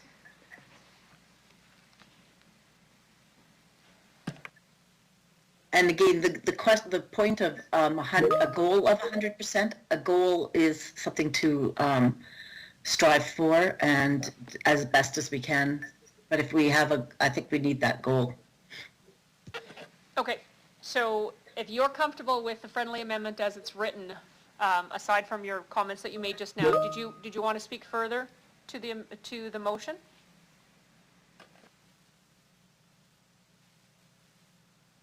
I would like to see the, through you, Madam Mayor, I would like to see a shorter time frame. I've received a number of emails from residents, especially in Old Lakeview,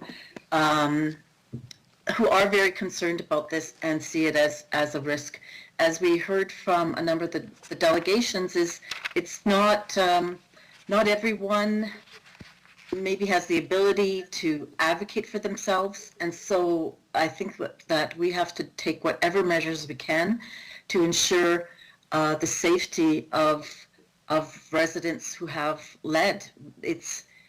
We know that the testing in Regina has shown levels higher than Flint, Michigan, and some people are not even aware of what they have. So we do need a robust education program, communications program, and a robust filter program. Thank you. Thank you, Councillor Stadnichuk.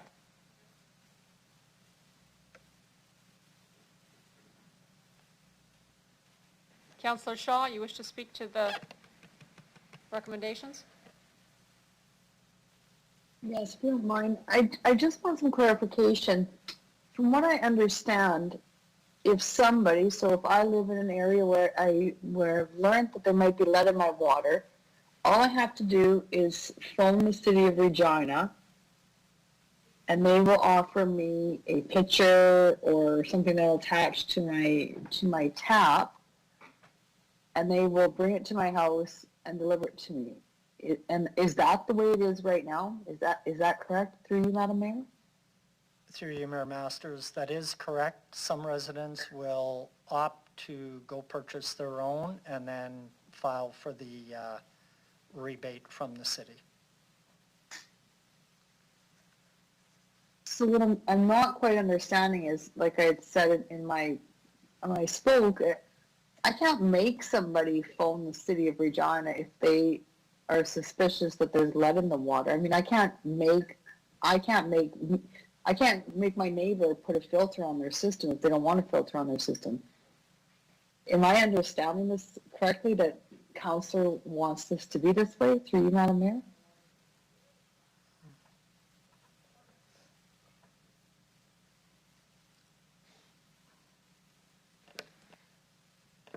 Through you, Mayor Masters. Councillor Shaw, can you repeat that, please? What I'm trying to understand is, we already have it in place right now that if I live in the area and I'm in the area where there's possible lead in my pipes, if I phone the city, you guys will deliver a filter, a rebate, or a pitcher, however, whatever I want. Now, what I'm trying to figure out is, with this amendment, or how can we as city councilors, and how can we as municipality make sure that everybody has a filter on their water if we suspect that there is lead in there, if they don't want it? That's what I'm trying to understand. Is this correct in this motion moving forward? Through you, Madam Mayor. Through Councillor Shaw, maybe ask that you direct the question to Councillor Stadnichuk on the intention of the amendment. Okay. Councillor Stadnichuk, can you answer that for me, please? Yes, through you, Madam Mayor. We heard from delegations, and I've heard from emails that sometimes the filter breaks, or that people have had difficulty. So I don't know. I'm just going to say what I have heard is that some people have difficulty proving that they have a lead service connection, and that they're asked many questions, and that it can be a lot of work before they get a filter. So that is what I'm told. Administration is saying they're providing it. I think that we need to do everything in our power to make sure that we make the filters available. So part of this motion is to take whatever work it takes, if it's communication, education, distribution, whatever it takes, to make sure that more people are aware of the program.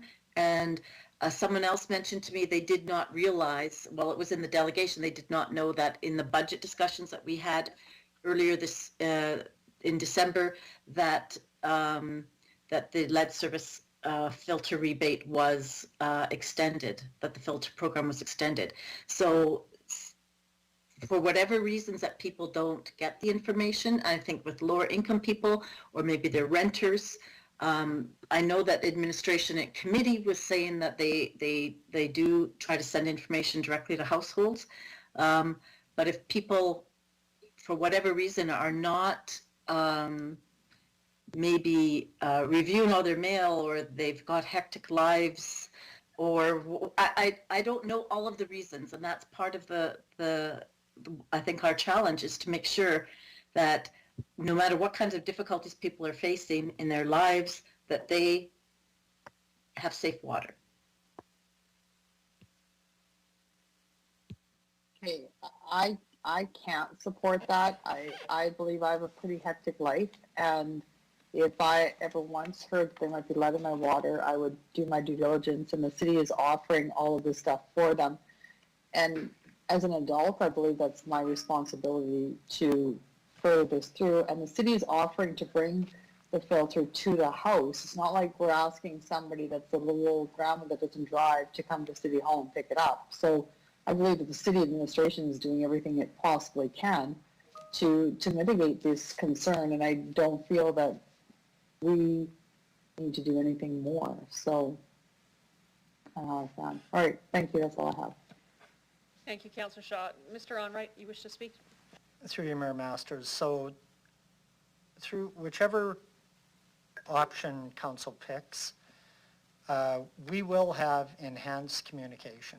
And that'll be done through the community associations. And as I indicated before, we will look at online service, whether or not that will work or not, and how we can communicate to the majority of the people that have lead service connections, whether that be in the 3,600 or the additional 3,600 on the private side.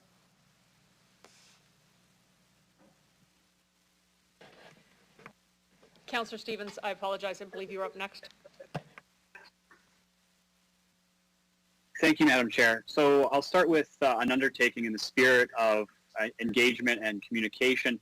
It's one thing to just lump this on administration's shoulders, but it's another to provide some recommendations. So the undertaking is specific to how we engage residents and ensure that there are fewer barriers to accessing filters and filter rebates. So my recommendations as an undertaking, in addition to the filter drop-off proposal, we consider an online-based application form and processing system, as well as simplified documentation requirements.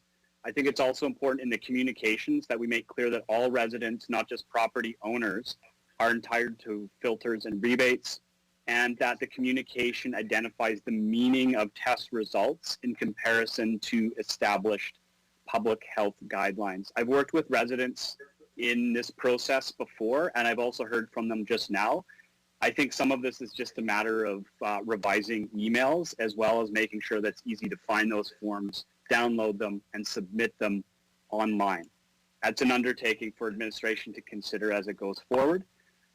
We have a member of the Saskatchewan Health Authority here. If I could ask them a question, Madam Chair. Please go right ahead. My question is, can we count on the Saskatchewan Health Authority to monitor and report on the public health implications associated with lead consumption in Regina, which includes testing for lead concentrations higher than average levels in our city? Hi, thank you for the question. So we don't typically receive the elevated lead results. That's the issue with us. So we're dependent on the residents to contact us directly or from the program. So there's nothing in place right now to do that. But we would definitely reach out to them, but it's not something that we have at our disposal at this time. I think we'd have to establish with the provincial lab. So it's possible, it's just not done. Thank you. Thank you. Well, could it be? So what would it take for the Sask Health Authority to deal with this public health issue in a proactive way? Yeah, I think working with the city, which we're doing right now as well with the lead replacement program, is number one. It's just trying to get other stakeholders involved as well. I can speak for ourselves, but we definitely do want to assist. But it's the hurdles right now. I guess I'm not sure how to get the lab reports to us, how to get those results to us that we can be proactive. It's more of a reactive thing as we're doing right now. So it's something we have to investigate and work with your group to kind of establish some protocols. Okay, thank you. So a second undertaking would be for city administration to work with the Sask Health Authority, have a dialogue about a more proactive approach to dealing with this public health issue. I have an amendment I'd like to propose. I believe Amber has that. This first amendment is that the upfront administration fee of $365 be waived for the 10-year equalized payment plan. Amber, if you want to bring that up, or if you need me to send it again, I certainly will. I just want to clarify for council. The original mover, Councillor Hawkins, to the main motion, accepted Councillor Stadnichuk's language around a robust water filter distribution plan as part of the main motion. So that's what we've been speaking to right now. Councillor Stevens is putting forward amendment, so conversation will switch to discussion on the amendment, but Councillor Stevens, I'll let you go when Amber's got that. Thank you.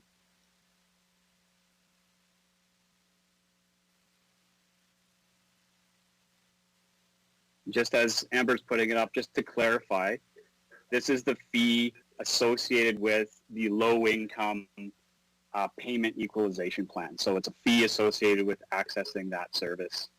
It's part of program support options 3 and 4. And when it's up, I'll need a seconder.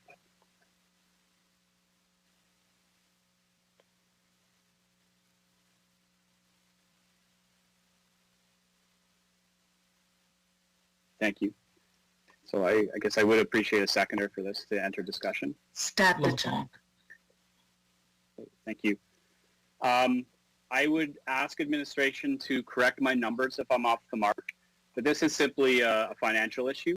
So currently as it stands, for you to access the private side connection support, there is a $365 fee that would then stretch the cost associated with the private side connection over a decade. My estimate is this would cost annually roughly between $30,000 and $93,000, depending on the option we settle on. So in the 15-year model, I estimate it would be a $30,000 a year cost just to waive this.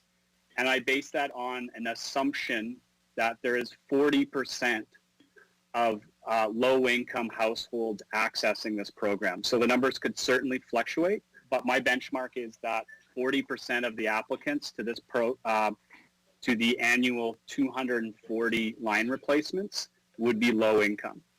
And this is speculative, but it's over double the low income household numbers in Regina. But if the administration has numbers that can confirm or clarify my own projections here, I would appreciate it. But this is pretty simple. If you're low income, you shouldn't have to pay the highest upfront administration fee for this service. I'll leave it at that for the amendment. Thank you, Councillor Stevens. I'll just have administration speak to that. Through you, Mayor Masters. So the work that we did looking at this program, the administration fee follows the same program or similar program that Saskatoon has. I'm going to ask Mr. Doney to comment on whether or not we know what percentage we have a low-income residents that utilize the program or would utilize.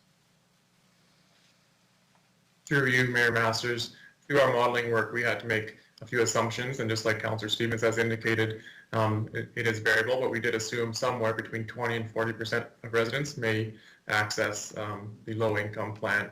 So that's the estimate, and we don't expect removing this from the fee structure would have a material impact on the overall utility model.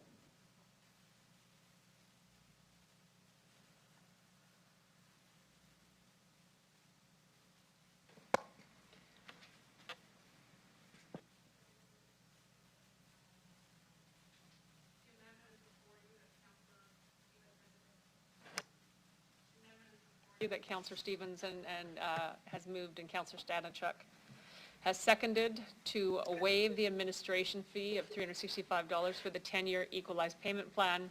And if I've got this correct, Councillor Stevens, the 10-year equalized payment plan will be available for those individuals who apply for it, who qualify for a low-income equalized payment. That's correct. Any members of council wish to speak to the amendment?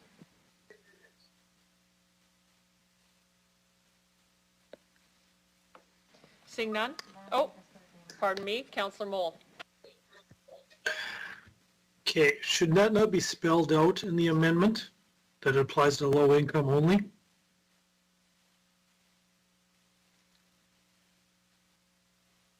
Councillor Stevens, did you wish to address that question?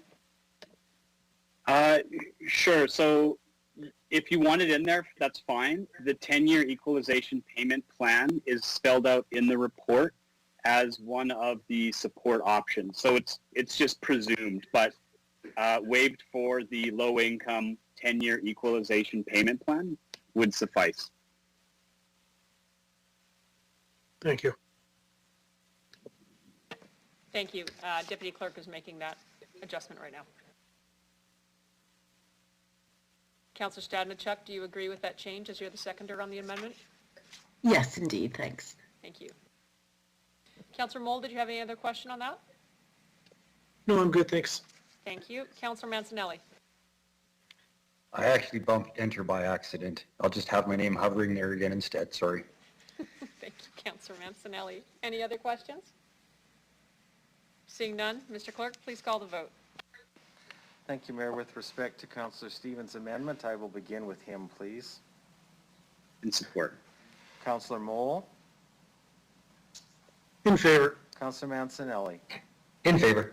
Councillor Zahidniak, In favor. Councillor Shaw, Opposed. Councillor LeBlanc, In favor. Councillor Findura, In favor. Councillor Bresciani, In favor. Councillor Hawkins, In favor. Councillor Stadnichuk, In favor. Mayor Masters. In favor. The amendment carries 10-1, Mayor.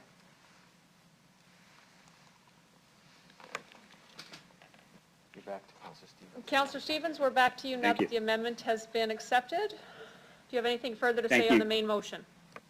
Yes, I would like to advance another amendment, and that is that we pursue replacement option 3, the 2031 completion timetable, instead of the 15-year plan.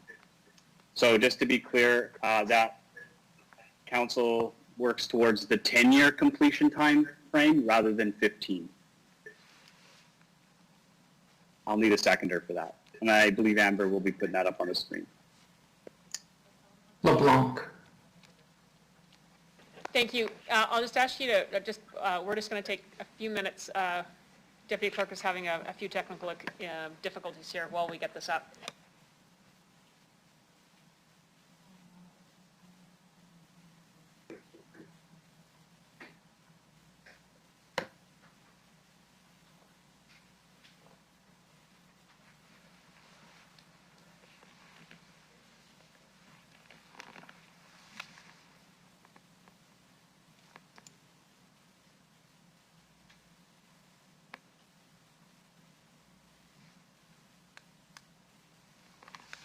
How's that 3:15?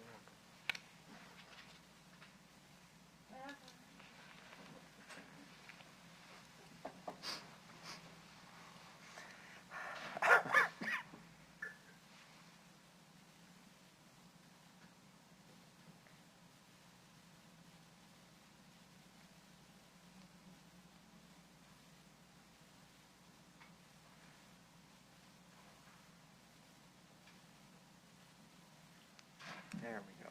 No.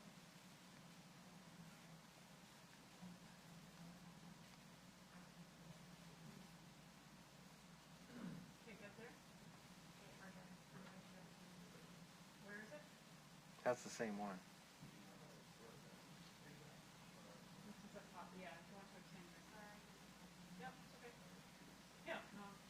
Super good, Amber.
Can I just ask him?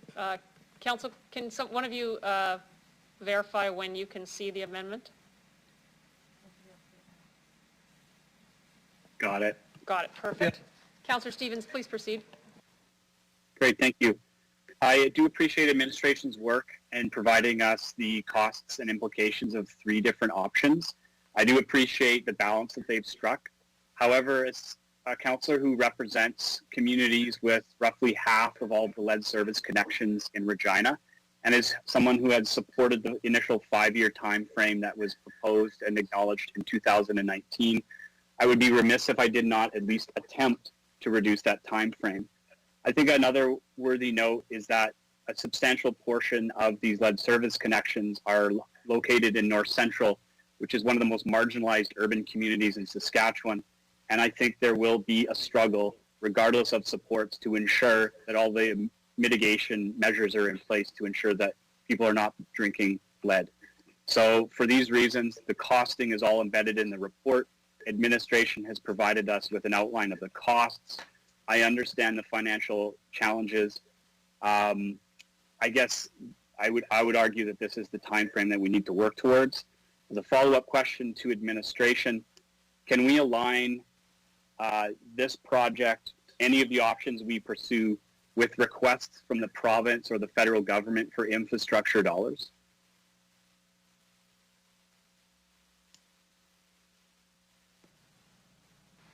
Mr. Unright? Through your worship, I'll ask Mr. Doney to comment. Through you, Mayor Masters, regardless of which option council approves regarding the replacement schedule, we would be looking for any provincial and federal funding for water, wastewater, or drainage projects that might be eligible, and lead service connections can definitely be one of those requests. Great, thank you. My second and final question, how does the city prioritize which areas would receive replacement first? So, for instance, could it prioritize households with the highest concentration of lead? Could it prioritize areas based on socio-demographic factors? Just walk me through how that triage system works. Mr. Unright? Through you, Mayor Masters, I'll ask Mr. Doney to comment. Through you, Mayor Masters. So there's two different ways that we currently prioritize lead service connection replacements. One is in coordination with our road program and our other underground work, and so we ensure that we coordinate that. The other is residents' requests. So if resident requests to have it changed and they've changed the private side of lead service connection, the city will come in and change out the public side of the lead service connection. Okay, thank you. I think the report is clear, as is administration's data on this, so I'll just leave it to committee, to council to decide on this amendment. Thank you, Councillor Stevens. Councillor LeBlanc? Thank you. I want to speak in favor of this on three main grounds. So the first one is that this is clearly a health issue. I think it's obvious this wouldn't have come up from 2050 to 2036 in the recommendation unless it was a health issue, even despite the filter program we have. I think there's a fundamental question about whether we provide safe infrastructure or whether we just mitigate the risks that exist. So I want to suggest if we had an unsafe road, we wouldn't just suggest people get safer vehicles to drive on it. We'd fix the road. We had a dangerous playground. We wouldn't just give kids helmets. We'd fix the playground. We have unsafe drinking water. We ought to fix that lead service connection rather than just providing filtration systems. That's point one. Point two is I think the delegate from the community association was dead on. This is our most fundamental obligation. If we're not fulfilling this, we're really failing as a municipality. So it's a health issue and it ought to be top priority. The third is two comments about the map in Appendix C about where these lead service connections are. So I want to make two comments about that. The first is I understand a few councillors who live outside of the areas on that map might feel uncomfortable about spending their residents' money on things that only benefit people in the core of the city. I want to suggest that we do that all the time. Think about a local neighborhood park. We regularly spend money on things that disproportionately benefit one community, and then the favor is returned later. That's the way it happens when you live in community. So I say that shouldn't be a barrier. The second is that this map lines up pretty well with the area we're trying to get more people to live in as we become a sustainable, green transit friendly city. I want to say it's hard to get people to come live in an area when the water's not safe to drink. So speeding this timeline along actually aligns with that priority too. I agree with the Community Association delegate that by all rights, we really should be aiming for 5 years. We should have the aggressive approach, but I understand that might not be the one this council's keen on. So I think the 10 years strikes the right balance. We'd replace 360 lead service connections a year, and that would lead to one additional 2% tax increase on the utility in 2023. I suggest Saskatoon is not a public health haven or beacon by any sort, but we can surely do 3/4 of what they do. We would do 360 to their 480. Finally, I want to address a comment Mr. Onright made about replacing these sooner will lead to currently good roads to deteriorate faster. And just the point that if I had to pick between having a good road out front of my house and good water within it, I would definitely pick good water within it. I think that's the choice we ought to make here, including for the reasons our delegates suggested. So I'll be supporting this. Thank you. Thank you, Councillor LeBlanc. Councillor Zakidniak. Thank you. So I just wanted to clarify something in relation to the number of and our numbers of lead service connections. So what I heard is that we don't know, and just to clarify, is that what we don't know is how many private connections there are. Is that accurate? Through the chair. Through you, Mayor Masters. We estimate that to be 7,000 to 8,000. We don't, in many cases, have the specific addresses. Okay, so when we're sending out letters to residents saying that they are eligible for a filter or a rebate, there are folks who are being missed because we don't actually know the total numbers of lead service connections in the city right now. Through you, Mayor Masters, that is correct. Mm-hmm. There are approximately 3,800 to 4,000 letters that go out each year. Okay, so I think that that alone tells us that our stopgap measure of providing filters and rebates to folks isn't good enough. Some folks are being missed in the communication because we don't know the total amount of lead service connections in the city.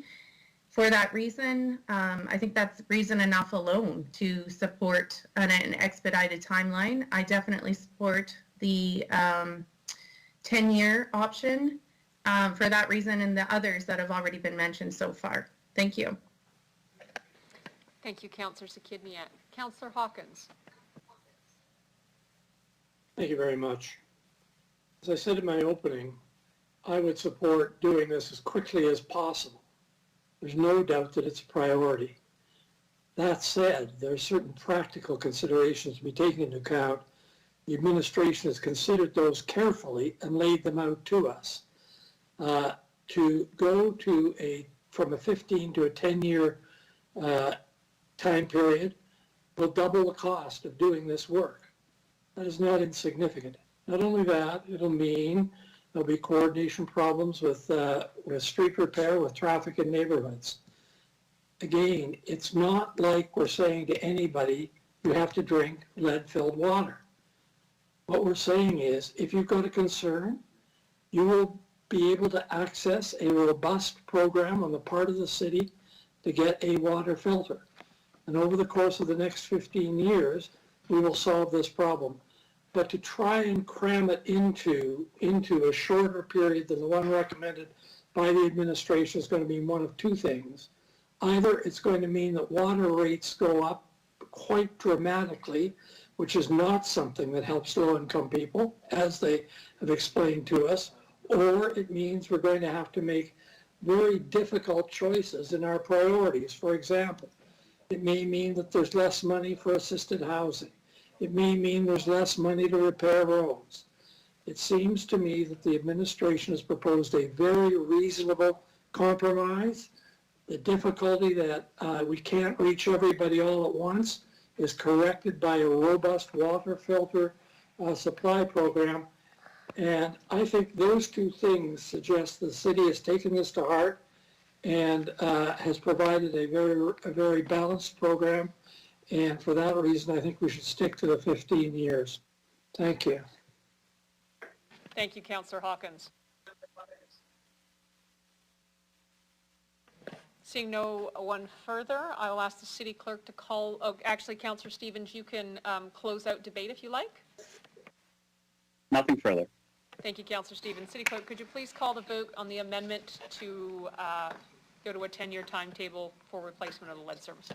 Thank you, Mayor. I'll begin with Councillor Stevens again, please. In support. Councillor Bresciani. Opposed.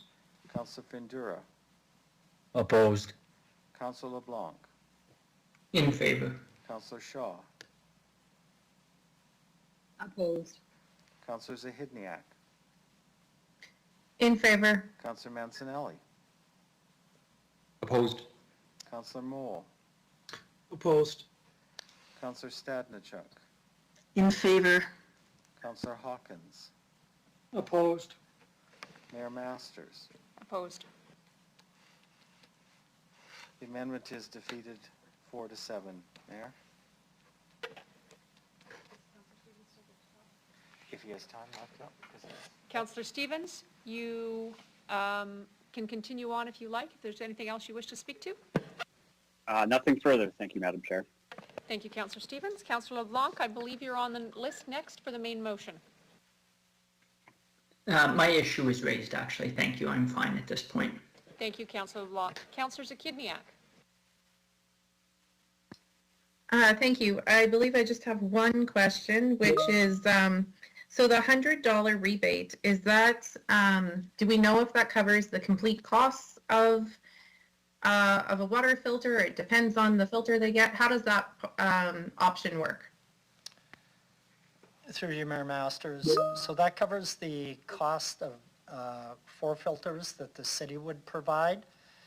If the resident chooses to do something different, and that cost was $500, the $100 rebate will go back against that. So it actually is a credit in that case on the water bill. Okay, and to receive that rebate, do folks need to provide a receipt in relation to whatever they've purchased in lieu of using the city-provided filters? That is correct. Okay, thank you. That's all I have. Thank you, Councillor Zakidniak. Councillor Mancinelli. Thank you. I have a question through the chair. In this discussion, it's been revealed we don't entirely know exactly how many connections we're dealing with. Throughout the pandemic and before, there's been much news about wastewater sampling for different problems from COVID to even finding gold within wastewater. I'm wondering from the person from the water agency if there's been any thought to monitoring our wastewater for effect on the amount of lead found in there as we go through the process of removing the lead pipes in our city, to give us an insight on how much effect we're having and an idea of possibly how many unknown connections might be left. Through you, Mayor Masters, I believe we have a representative from the Health Authority, not the Water Authority. Oh, sorry, sure. I got my officials mixed up, sorry. But I'll ask Mr. Doney to comment.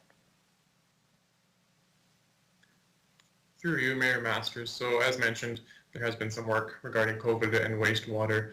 We have not taken the steps to try to test the wastewater for lead, primarily because we know where the lead service connections are, the area. One thing I will comment on is as we roll out the AMI water meter project over the next 5 years, we will be into every home, and that is an excellent opportunity for the city to determine what is on the private side. So that may be one way that we will be able to coordinate and to find out the private side lead service connection with residents. Sounds good. I just thought I could mention it, thought of it out of the box. And just a follow-up comment to this, reading the report, you'll notice that the status quo was at 2050. This is something that is taken seriously, and I'm glad to see that it is being accelerated. Sorry I couldn't support the 10-year plan, but there are a lot of responsibilities, as Councillor Hawkins alluded to. That's all I have to say. Thank you. Thank you, Councillor Mancinelli. Councillor Bresciani. Thank you, Madam Mayor. I just want to ask administration as well.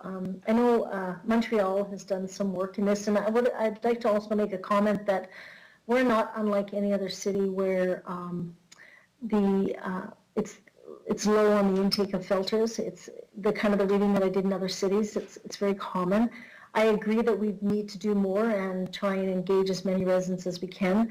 But one of the things that Montreal did is they found that as much as the city was doing, the residents were not moving forward as fast to put their side in. So they actually formed a bylaw or considered a bylaw. And I'm just wondering, was there ever discussion, anything like that, where we move forward, where we would, or could we do some research in considering drafting a bylaw that may require owners to move forward with the work? Because if the city does the work, does it, and the owners then, I mean, can pay over time.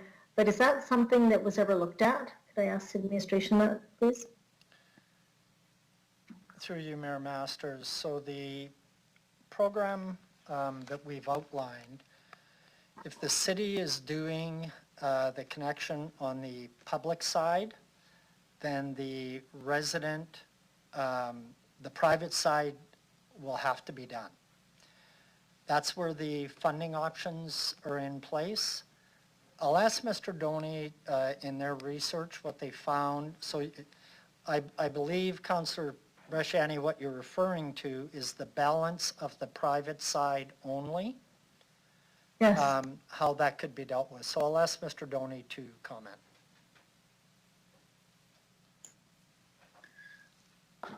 Through you, Mayor Masters.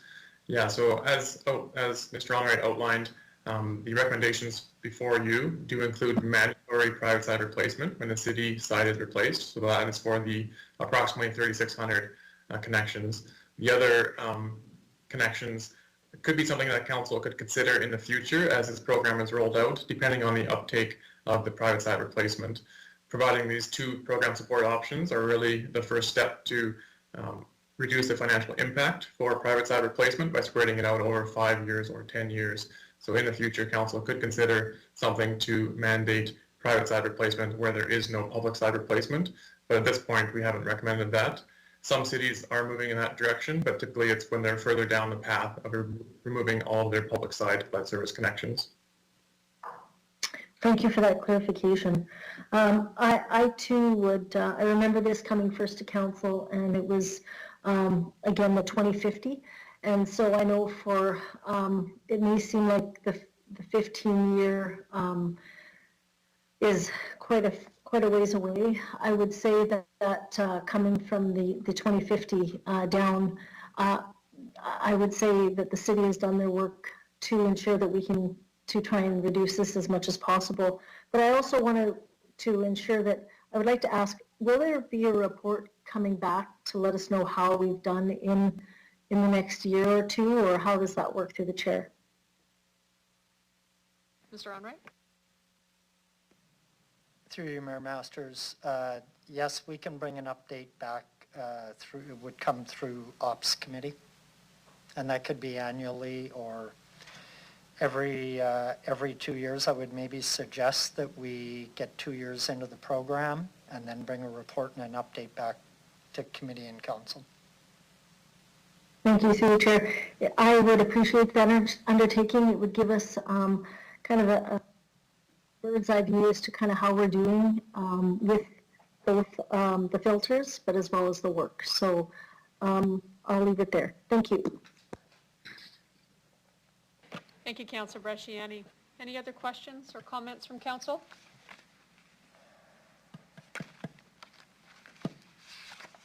Seeing none, I have a couple.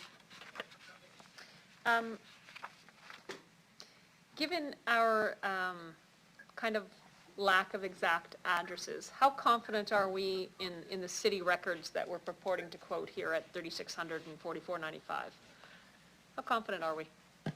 Through you, Mayor Masters, on the public side, very confident. On the private side, we're taking age of area and doing an estimate based on that. Mr. Doney, do you have any further comment? Through you, Mayor Masters, as Mr. Onright mentioned, we have more confidence in the public side.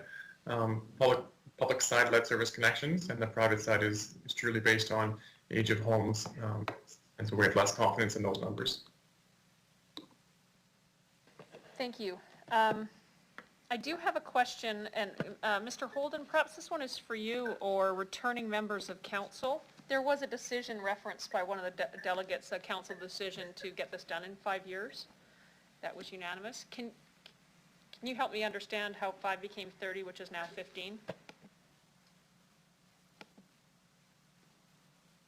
So through your worship, I think the recommendation from council was to look at 5 years, and then it was for us to take away and bring further reports. And that's where we are today. Got it. Thank you.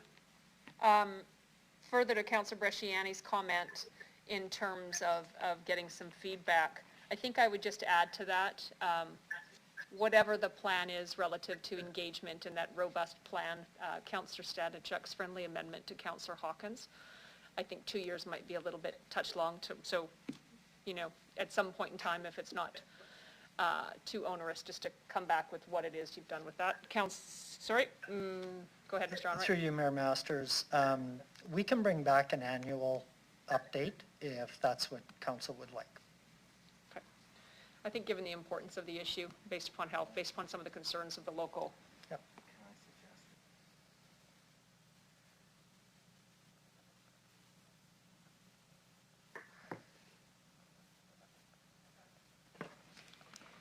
Further to that, Mr. Onright, Councillor Hawkins, could I ask if you would accept that as a friendly amendment to your original motion, just that we receive just an annual update from administration relative to the motion? Yes. Okay, and Councillor Stevens, I believe you're the seconder. Would you be okay with that friendly amendment? Yes. Thank you. Thank you, Mr. Onright. Councillor Hawkins, I can throw it back to you to close if you like. I'll be very brief. Thank you, Madam Mayor. I want to assure the residents of Regina that they have very safe, very clean drinking water.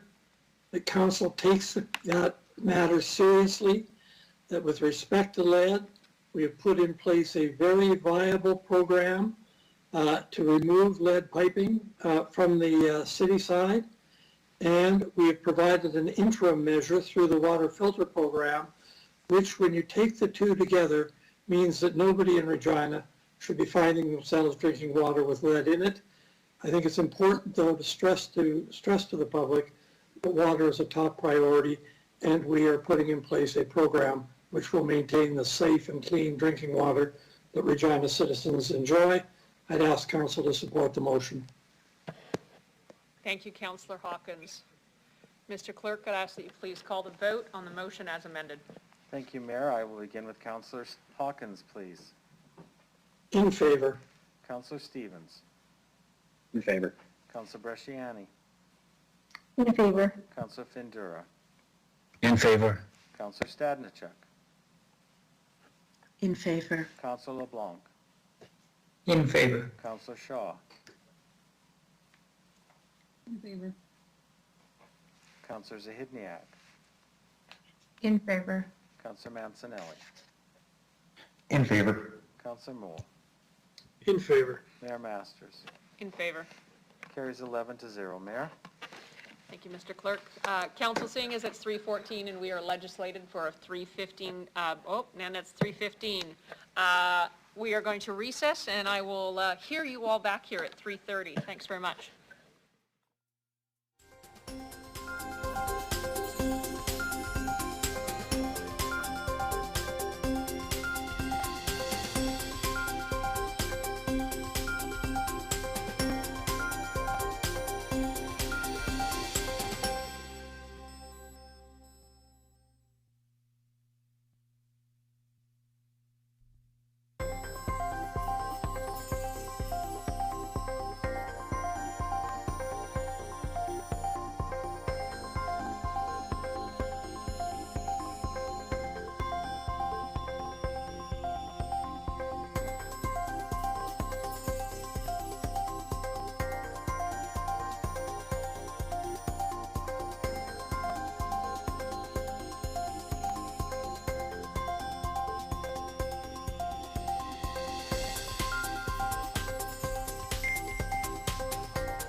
Good afternoon again, Council.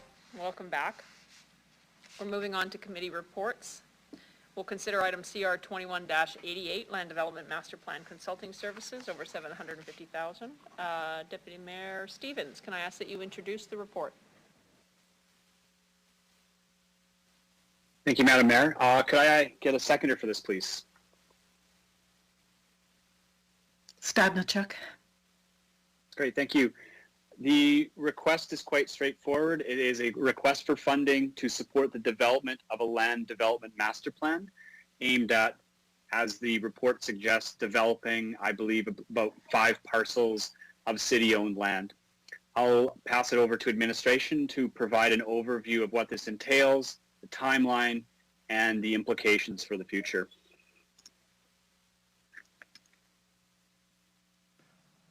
Thank you.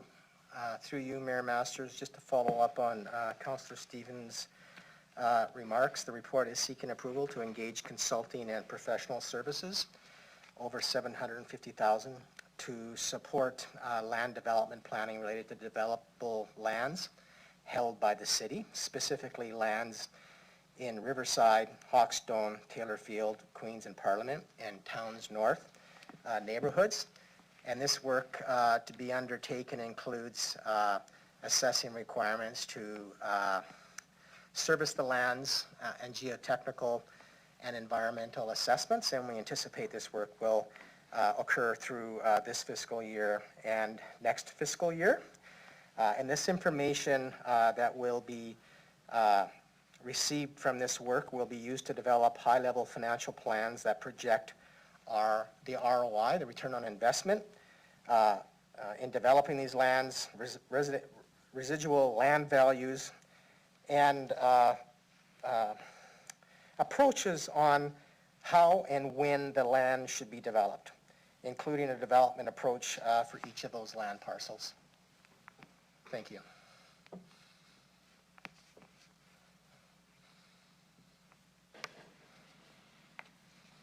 The floor is open to members of council. Councillor Zakidniak. Thank you. I asked this question or a similar question at committee, and I just think that it's worth asking again, perhaps a little differently. I think that some of our residents will wonder what is the relationship between the land development master plan and the lands that are potentially going to be developed by Viterra. So the question being, why didn't we do this before that happened, or are we doing this because of that project? So if you could just comment on the relationship, if any, between those two, I think that might answer some residents' questions. Through the chair, please. Yes, thank you. Through you, Mayor Masters. So those 5 parcels of lands that I had mentioned in my opening remarks of where kind of our focus has been in the short to medium term with respect to land development. The lands in North Regina that relate to the item that was before council a number of months ago relating to the land option purchase agreement with Viterra. That was those lands have been tagged as future industrial development, and the Viterra opportunity was actually one that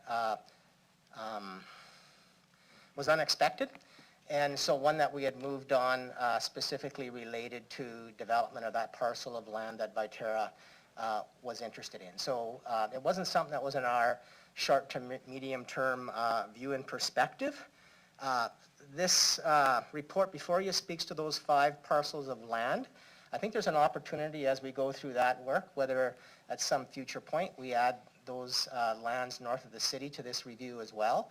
That would likely require additional budget to what we have right now. So I wouldn't rule that out at this point in time, but the focus of these lands, this report and this work is on those 5 parcels of land.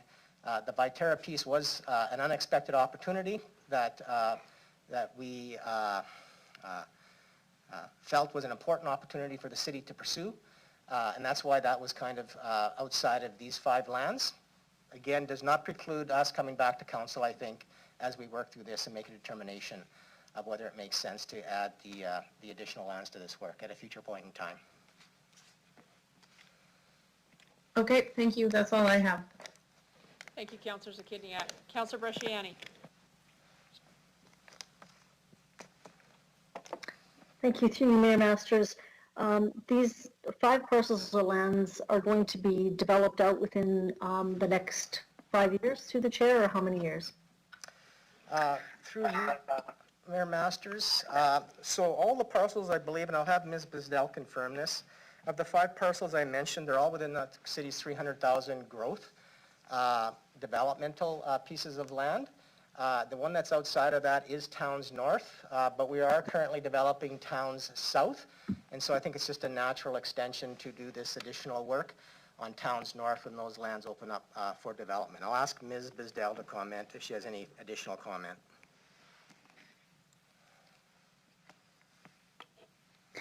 Through you, Mayor Masters, the timing of these development, or of these lands, as Mr. Lacey had indicated, they are within the immediate development time frame, with the exception of the Towns North. The time that it'll take to fully develop them will really depend on market and what the serviceability. So that's really why we need to do this, to understand, is now the right time to develop them. Thank you. So if Towns North, and that's how many years out, why would we include that now? Wouldn't that then fit us under the 750,000? Why would we do that now if it's going to be a ways out where some of these assessments would no longer be, I guess, valid through the chair? Through you, Mayor Masters, I will ask Ms. Dell to expand on the importance of including Towns North in this work.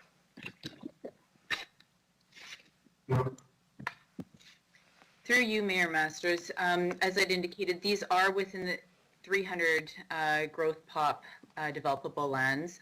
They are an extension to the Town South. It is important that we do the evaluation on these lands so we can future plan how we develop these lands out. Through the chair, so Towns North would be developed approximately, are we talking 10 years out, 15 years out, or how long? Approximately. Through you, Mayor Madams, I would estimate that, again, depending on the market, that the Towns North could be developed, could start development, and depending on the phasing, I'm not exactly sure where we are at with fully developed phase 1 lands within the 300 POP, anywhere between 5 to 15 years. Okay. I understood from Mr. Lacey this was going to be, could be somewhat of a looking at priorities to see, which one would go first. That would help us. I guess I'm going to ask is would there be a concern that we do all of this work, and I'm going to give an example, would be the rail lands. The RI, we put how many, I'm not sure, hundreds of thousands, if not $1 million into that, looking at doing all of the work there. And I'm not sure it's still where we are even on those lands. And I guess I want to learn from that. Can you provide any information how that would be different compared to those lands through the chair? Through you, Mayor Masters, sorry.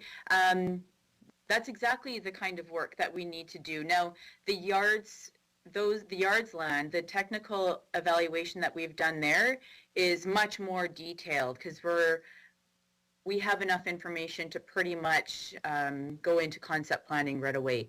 Now, everything that we have done is still valid. That evaluation does not expire over time. What would change potentially is if there was a significant change in proposed land use. So we would still evaluate if there was a change of direction on how those lands should be developed. We would have to update that, but it wouldn't be starting over. We would have all of that background information that we would just add on to. Thank you. We have done a lot of work on on some of these, and some have had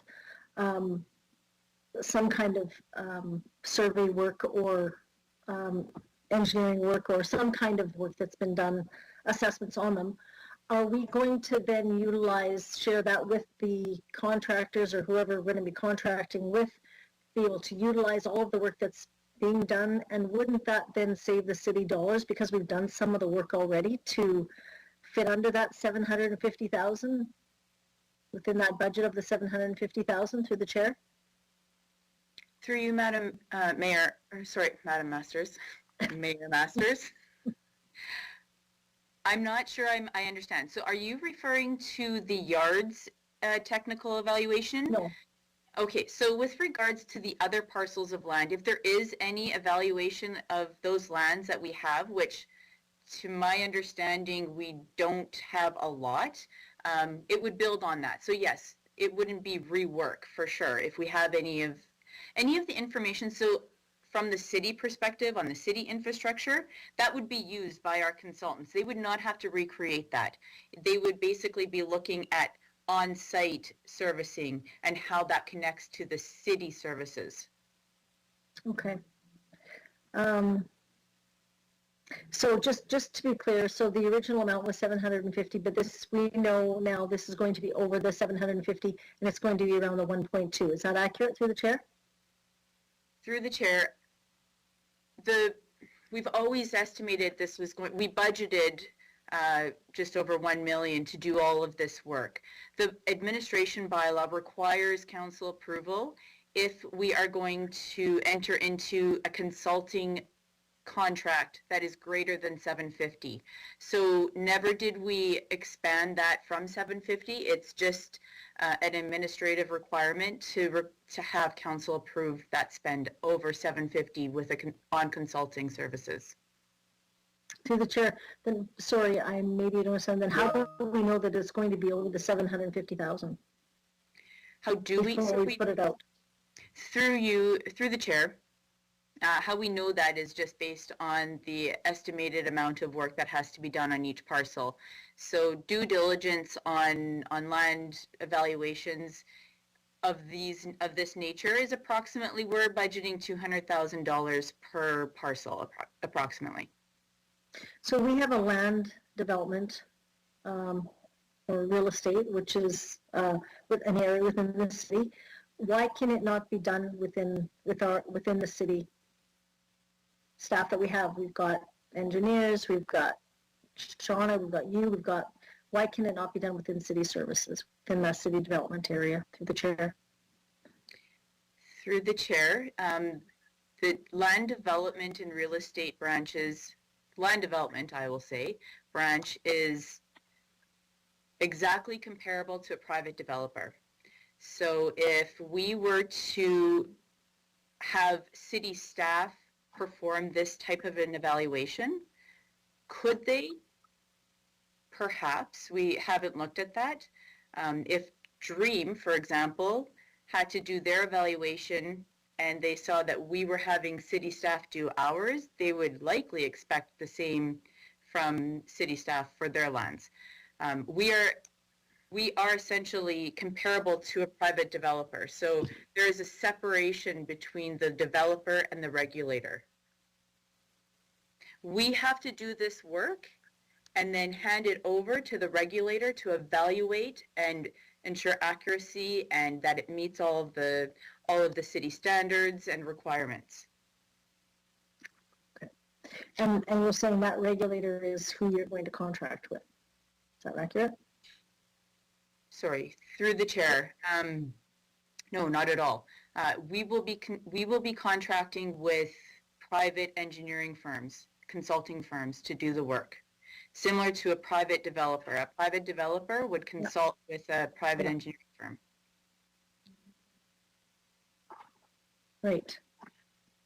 So you're going to consult with a private engineering firm to all of these 5 parcels of land to get the amount, and we've come up with it'll be over the 750,000 to get all of that assessment done.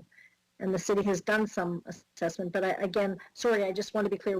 I did ask that we've got a real estate or a development, a land development, which is within the city, but you're saying that it would not be right for us to do our own work on our own city land.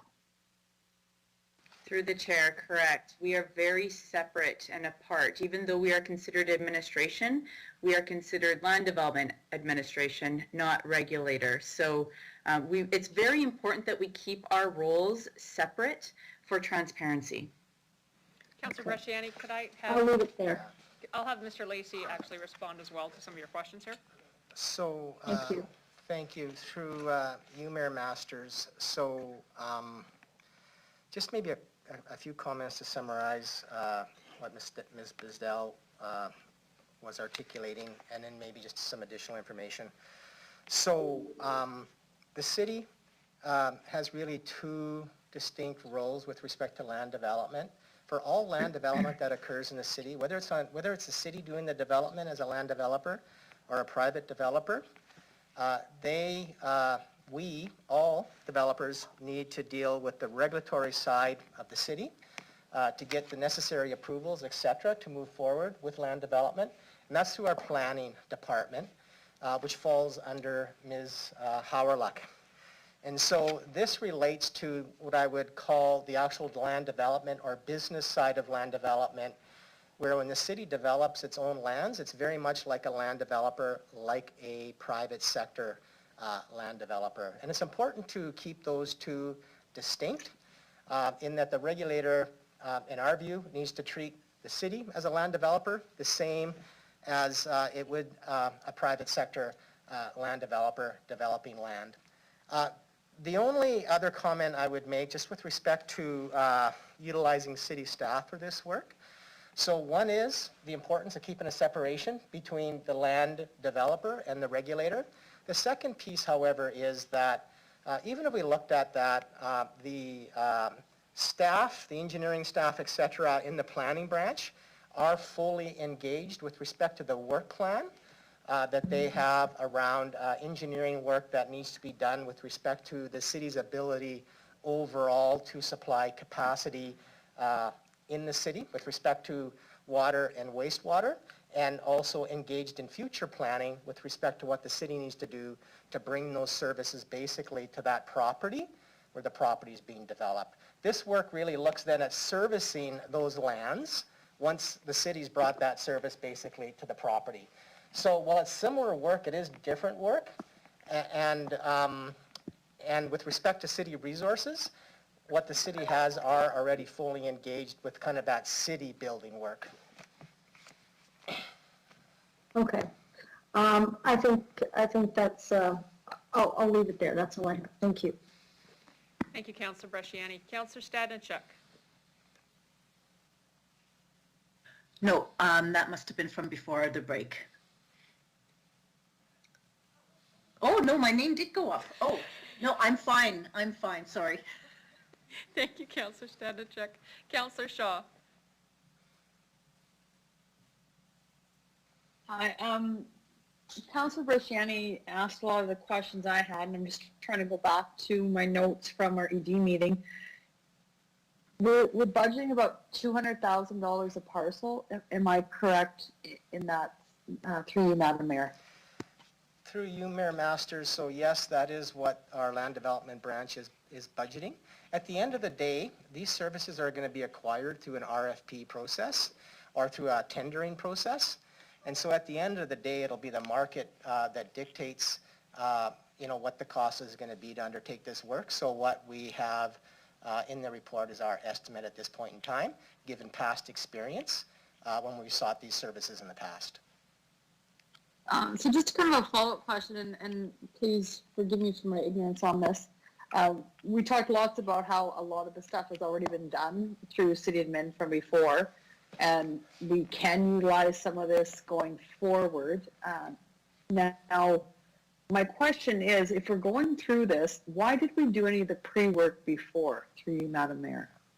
So through you, Mayor Masters, thank you for the question and the opportunity to me to correct the record here. So, okay. While there may have been some work done on these land parcels, we believe it's been very minimal. And as a result, any of that work, though, that has been done, for example, we believe there may have been some work done in Parliament and Queen, but it would have been very minimal. We'll obviously share with whoever we engage to do this additional work, so we're not redoing that work or they're not redoing that work.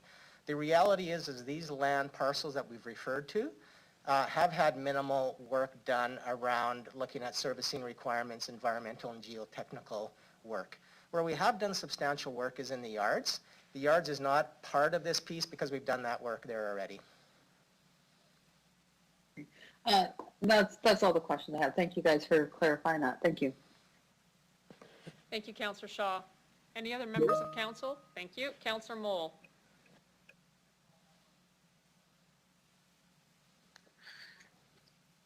Thank you. Through you, Madam Mayor. I mentioned something about this at executive, so I'm pleased to hear a lot of talk about the Hawkstone area. As I've communicated with a lot of the residents in that area. The residents have mentioned to me the need of a second road in and out of the area. So I'm curious about the time frame, the development of the area. I heard you say immediate time frame, so what's the actual time frame? So through you, Mayor Masters, I will refer that question to Ms. Bisdell, who may actually refer to Mr. Moraz, but I'll start with Ms. Bisdell. Through you, Mayor Masters, I will actually refer that to Mr. Mraz.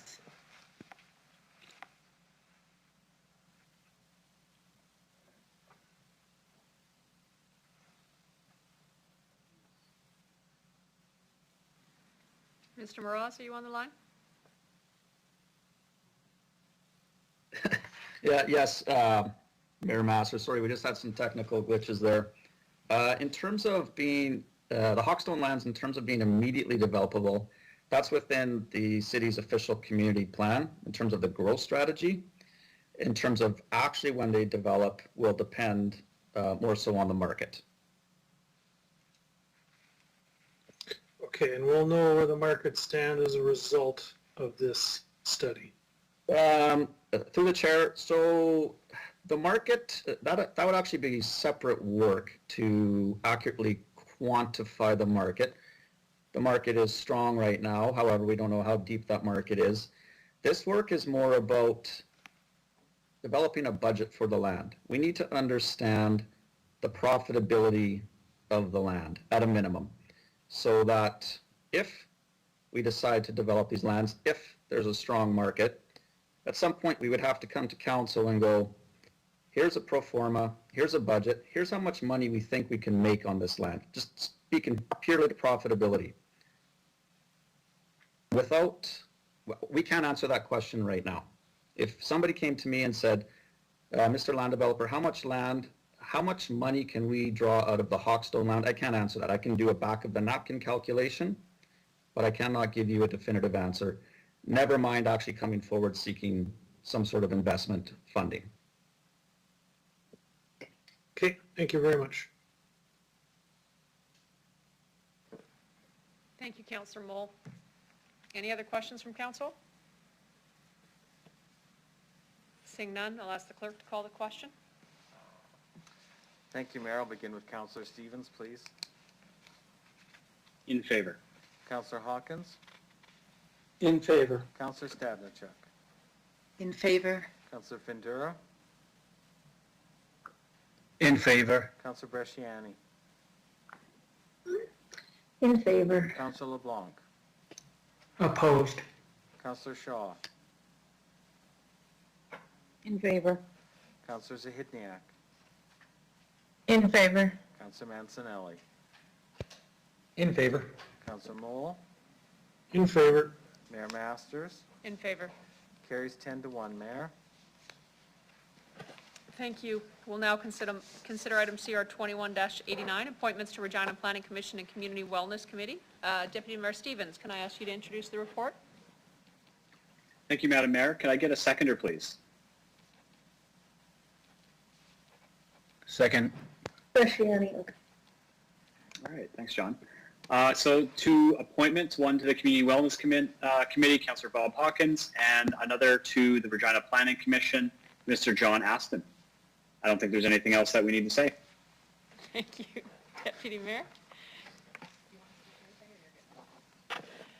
Any questions or comments from council? Seeing none, Mr. Clerk, please call the vote. Thank you. I'll begin with Councillor Stevens, please. In favor. Councillor LeBlanc, In favor. Councillor Shaw, In favor. Councillor Zahidniak, In favor. Councillor Mancinelli, In favor. Councillor Mole, In favor. Councillor Stadnichuk, In favor? Councillor Hawkins, In favor. Councillor Bresciani, In favor. Councillor Findura, In favor. Mayor Masters. In favor. Carries 11-0, Mayor. Thank you. Moving on to CP 21-26, we do have a delegation on the item. I'd like to call upon delegation Julie Derby. Please introduce yourself for the record, the organization you're representing, if any, and where you reside. You have 5 minutes to address City Council, after which you'll have the opportunity to respond to any questions that members of council may have from you. Good afternoon, Ms. Derby. Hi, good afternoon, Mayor Masters and council members. My name is Julie Derby. I live in West Hill Park. And I just wanted to speak about the fact that I don't support the recommendation of OCS 21-20 regarding the stunting, racing, and excessive vehicular noise within the city limits, just for the following reasons. It's such a nominal fine increase that it'll do little to deter owners of loud vehicles and dangerous drivers from, stunting and driving in an erratic manner.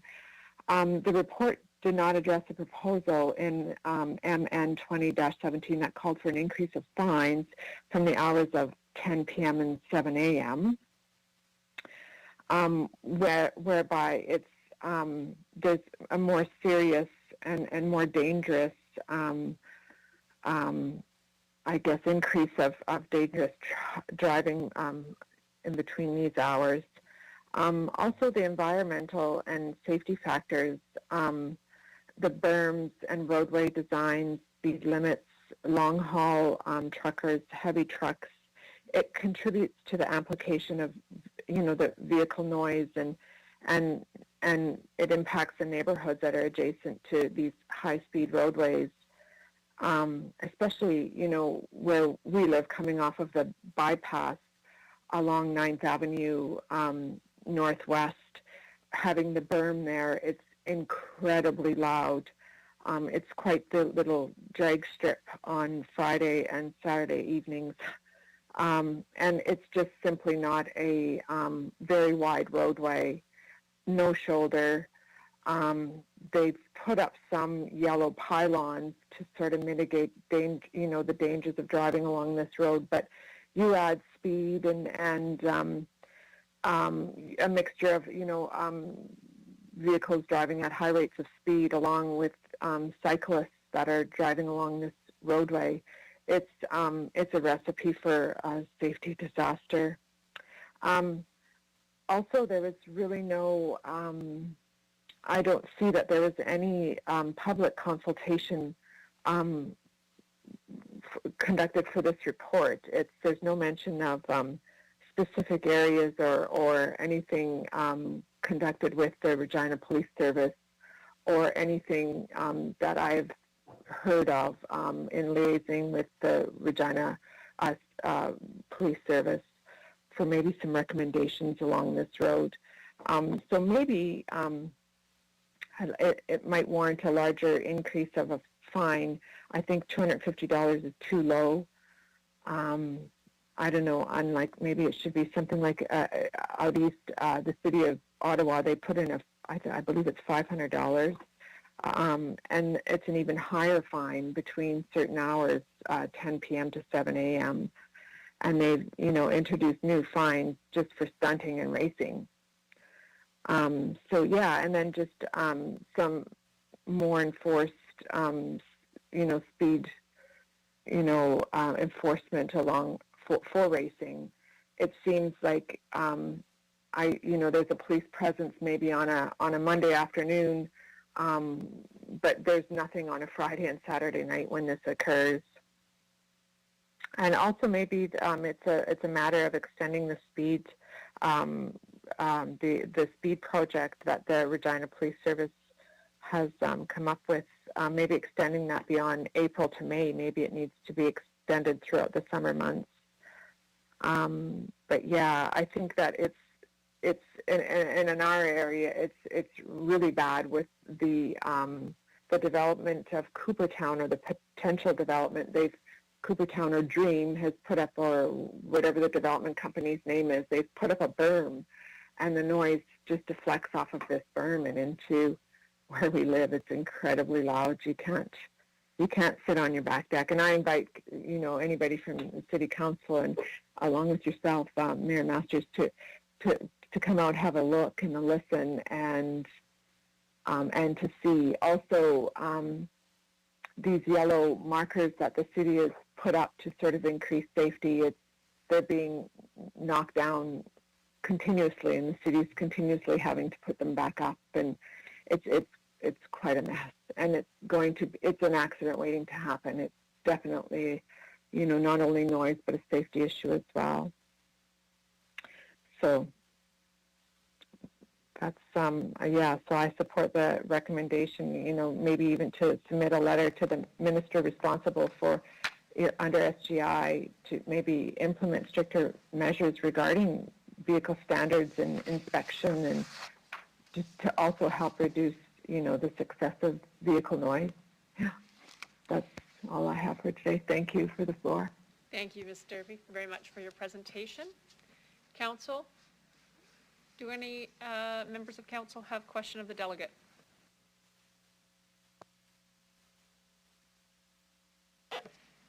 Hearing none, I'll thank you again very much for your presentation this afternoon, Ms. Derby, and ask that you please leave the meeting now.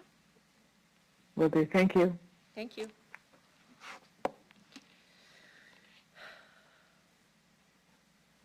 We have a communication on item CR 21-91, stunting, racing, and excessive vehicle noise within city limits, from Lori and Wendy Walter. Can I have someone move a motion to receive and file communication CP 21-26? Hawkins, so moved. Thank you, Councillor Hawkins. Councillor Bresciani, I have you as seconder. Any opposed? Carried. We will now consider item CR 21-91, stunting, racing, excessive vehicle noise within city limits. And prior to handing it off, I just want to advise council that we do have Constable Gregory Crowitz from the Regina Police Service available to answer any questions of council during debate. Councillor Hawkins, can I ask you to introduce the report? Thank you very much, Mayor Masters. I move the recommendations as set out. Could I get a seconder for them? Bresciani.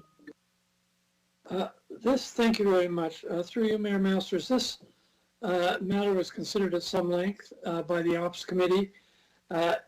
We particularly noted that this is a problem that is, as the delegation pointed out, very disruptive. It's disruptive at certain times of the year, especially now as spring comes on, and in the fall it's disruptive. I know along Gordon Road in Ward 2, and I know Councillor Bresciani has had, in her areas, had street racing. We discussed at length the level of the fine. It was initially set as a recommendation at $150. It was moved up to $250 by the committee. I'm wondering if I could get, through you, Councillor Crowitz, through you, Mayor Master, Constable Crowitz, to comment on fines and what other possible measures are available to the police in enforcing laws against stunt driving, excessive vehicle noise, and so on.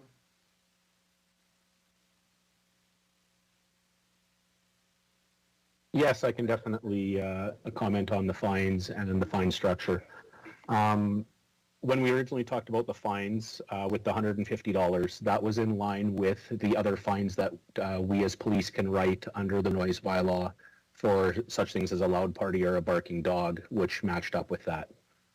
In terms of our other avenues of fines, we do have the Traffic Safety Act available to us, which is available to all police officers across the province of Saskatchewan, which has a little more substantial fines to it and substantial penalties involved in it.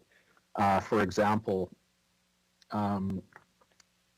operating an unregistered vehicle, $580. Driving without due care and attention has an escalating fine starting at $580, moving up to $1,400 and then $2,100. Speeding fines, these are some of the speeding fines we've written in the last 3 weeks. 144 kilometers an hour in a 70 zone, $1,067 fine. 96 kilometers an hour in a 50 zone, $753 fine. 121 kilometers an hour in a 50 zone, $1,033 fine. 139 kilometers an hour in a 70 zone, $1,011 fine. Additionally, we have things like the cell phone where it has the escalating fines as well that match the due care and attention. We do have the increased fine options out there when we deal with stunting, noisy vehicles, speeding, racing. And in all reality, a higher fine does not scare people anymore like it used to. I know when I was younger, I've been around for quite a while. If I had the fear of getting a fine of any kind of amount, I had that thought in my mind that I wouldn't conduct the activity to get that fine. We have some of these people that have received these $1,000 fines are repeat offenders in the last couple months. Increased fines aren't going to change anything. We need different avenues to do this, and we need different ways to enforce what we can enforce. Is the criminal code also available to you? Dangerous driving under the criminal code? Yes, the criminal code is also available to us in certain situations. Dangerous driving, criminal negligence will come into play under certain circumstances as well. Absolutely. Thank you. Through you, Mayor. I'm wondering, Constable, if you can address the enforcement question raised by the delegation, who spoke very movingly about the noise problem that they're facing on 9th Avenue North. What kind of enforcement do we have to deal with stunt driving, excessive noise, dangerous driving? Yeah, so the traffic safety unit currently consists of 12 officers in total, which is 2 shifts of 6 members on each shift. We are, unfortunately, during this time, just due to need, we are a part-time traffic safety unit. We do not have coverage on the roads 24 hours a day, 7 days a week. We just don't have the manpower to do that. So we enforce when we can, when we work our 12-hour shifts.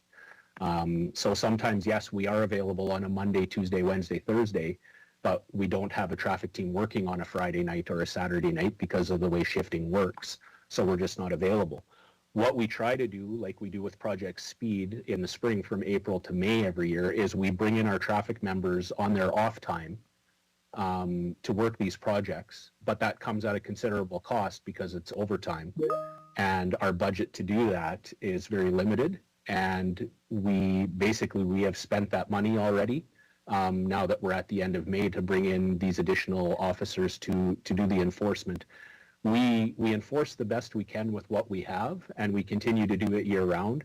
We generally do the spring project because that's when a lot of these vehicles come out of storage from the winter, and it starts to amp up more than usual, which is why we run them in April and May. Thank you very much. Through you, Mayor, these considerations were taken into account by the Ops Committee when we raised the number from 150 to 250 for the fine. We also heard that if the fine gets raised much beyond that, police enforcement becomes a little less. There's a reluctance to issue fines, and we heard that it's more difficult to get convictions in court if the fine is considered to be too high. So all in all, what the committee did was it looked at the whole basket of enforcement provisions and thought that $250 was the right amount. I'll leave it there, Mayor Masters. Thank you, Councillor Hawkins. Councillor Shaw.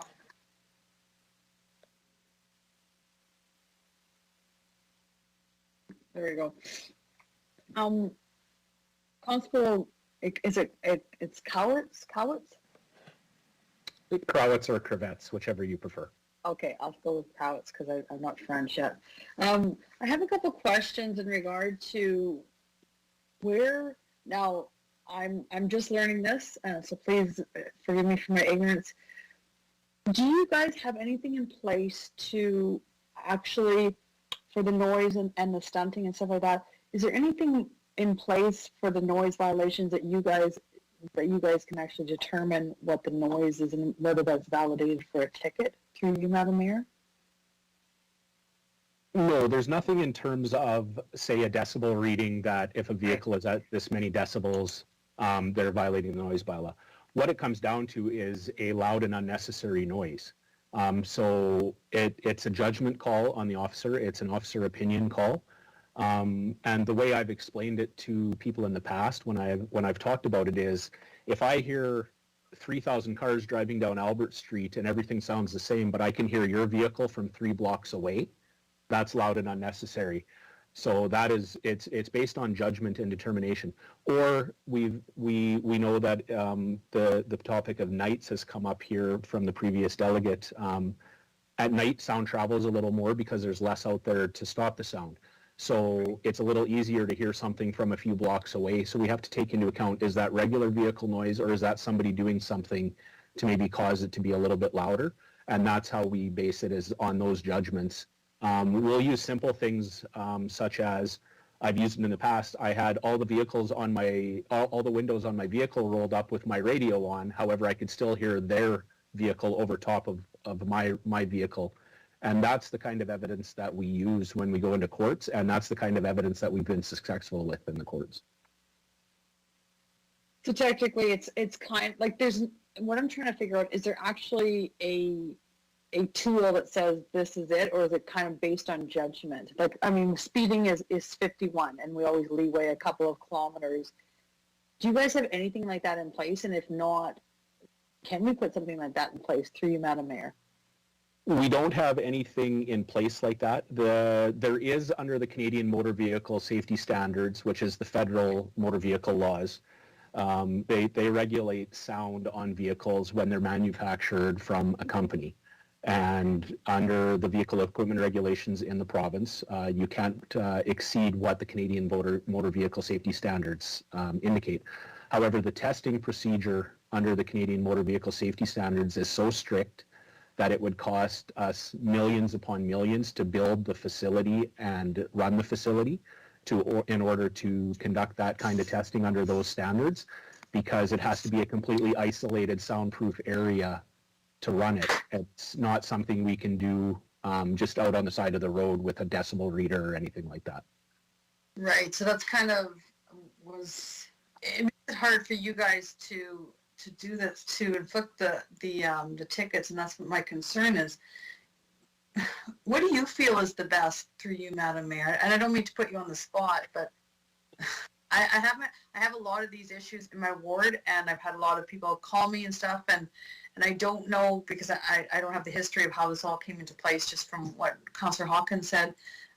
Is there anything that you feel that you, as the police service, obviously you guys have talked about it, that we could do better in crafting a bylaw through you, Madam Mayor?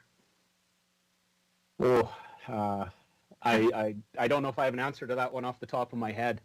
A lot of the things we need to enforce that are out there, either through the vehicle equipment regulations, the Traffic Safety Act, the noise bylaw, whatever we have out there, a big part of it is us being able to catch whoever is doing it in the first place, which is difficult under even the most ideal of circumstances, because a lot of times we get the phone call in, yeah, there's street racing going on Chuka Boulevard, which is a common one. By the time we get out to Chuka Boulevard, they're long gone. Right. So us being able to catch them is one of the limitations that we have, and there's really nothing we can do about that other than putting 7,000 officers on the street sitting at every single corner just waiting for something to happen, which obviously isn't a practical solution to the matter. Yeah, that's really what it comes down to, is us being able to be in the right place in the right time, or having the right information to be able to enforce, because that's generally what our hiccup comes from when we get something from a member of the public, is we'll get a video of a car doing a donut in a parking lot that they're taking from their balcony or their front porch, but it's a block and a half away and there's no way of identifying the vehicle. So we get a lot of complaints like that, where in all reality, there's nothing we can do about it because we can't identify anything involved with the offense itself. So that's our biggest drawback to being able to enforce, and I don't know what you guys would be able to do to fix that. So just to maybe add to that, I kind of was wondering this. So I happen to have somebody on my block that has a car that does that. Is there any way that if I send you the license plate and description of the vehicle, where they live or whatever, and that you can go and conduct a kind of a search on that vehicle to see if it's at the standard that it's supposed to be? Is that something that's possible now, or can that be possible through you, Madam Mayor?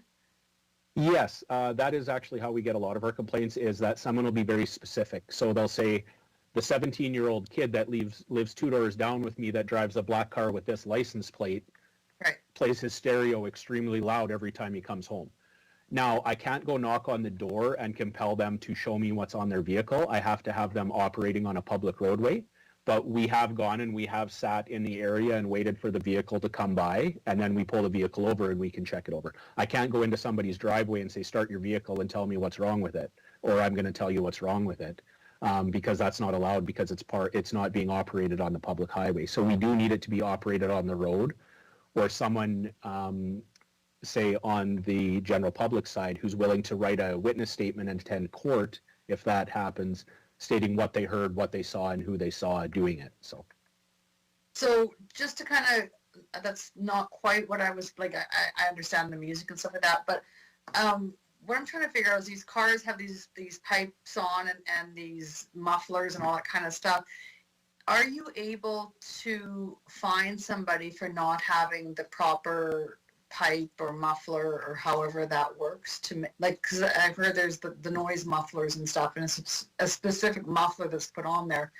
Are you guys allowed to ticket people that have the wrong mufflers or have the wrong pipes on through you, Madam Mayor? Yes, sorry that I must have misunderstood your question. Under the vehicle equipment regulations, which fall under the Traffic Safety Act, we have section 18 for failing to have a muffler that effectively reduces combustion noise, which means it can't be louder than what the Canadian Motor Vehicle Standards say. It has to quiet the vehicle, not make it louder. There's also not having a muffler on your vehicle, which a lot of them have done. They have the straight pipes and they've removed the muffler itself from the vehicle. There's also the issue we're having with a lot of the new sport vehicles, such as the new Ford Mustangs and such, is that they have a sport mode and a normal mode, where all they have to do is press a button and it changes the position of the baffles inside of the muffler, which causes it to be louder. So they can hit that button, turn it on, turn it off whenever they want. And if we are driving down the road and they turn it off because they see the police car from 5 blocks away, then they turn it on once they get past us again. We can enforce that. We can, as long as we catch them, same as anything else. So in terms of not having a muffler or having straight pipes or anything like that, we have the vehicle equipment regulations. If they hit their sport mode and make their muffler louder, we have the noise bylaw or the Traffic Safety Act for using your vehicle to cause a loud and unnecessary noise. So we do have the options out there, but like I said previously, we have to catch them, or we have to have a member of the public who is willing to write a full detailed statement and be willing to attend court to testify on behalf of the ticket as to what they heard and saw. Thank you. That helps me. It's kind of like you're fighting City Hall, because if the cars are making them like that, like if they're coming from factory like that, am I correct in understanding that? Yes, the ones with the sport mode are coming directly from the factory like that. And we know it's an issue with the Mustangs. We've now started to see it on BMWs and a few other of the sport cars out there. So we're not only fighting the people, but we're fighting the manufacturers in North America. Right. So with your opinion, and I mean, I'm sure you've chatted along with your fellow employee or your fellow officers, the fine really isn't what deters it. I understand, and I know for myself, it's the SGI points that deter majority of people. Am I correct in making that statement through you, Madam Mayor?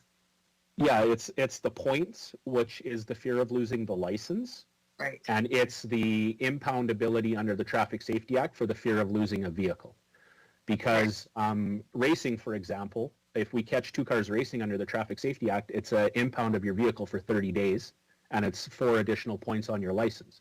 Once you hit 12 points, you get the warning letters from SGI that you're going to have to start taking defensive driving courses. You could have your license suspended. So that's what people are afraid of, and that's the number one thing we hear in the courts from people is, I don't want the points because I don't want to lose my license. It's not, I don't want to pay the fine, it's I don't want the points.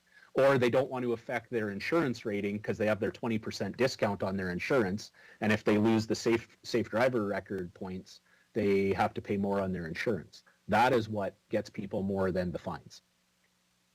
Okay, actually, that clarifies a lot of the questions I had, so thank you very much. That's all I have, Madam Mayor. Thank you, Councillor Shaw. Councillor Bresciani. Thank you very much for being here. Just in regards to the report, we did have a good discussion at OPS, but it was in the motion that we did bring forward about increasing the fine during night hours. And I know we just discussed that increasing the fine doesn't really impact anybody. They will continue to offend, doesn't really matter how high the fine is. But one of the biggest things I think we've heard from residents is the fact that it is during the night and it's disturbing quality of life.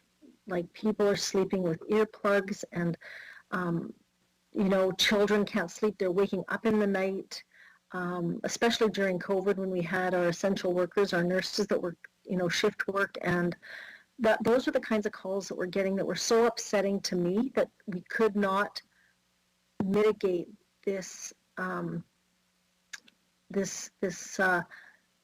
noise level. Now, this just isn't Regina, this is across Canada, and this is why we brought the motion forward. But I'm concerned that in the report, it just came out of a 250. I mean, we increased it to 250. I'd like to know that if it was a $500 or if it was $1,000, wouldn't that even just send a message that you know it's higher and they could be caught on that? Like, wouldn't that even just help with that messaging out there through the chair?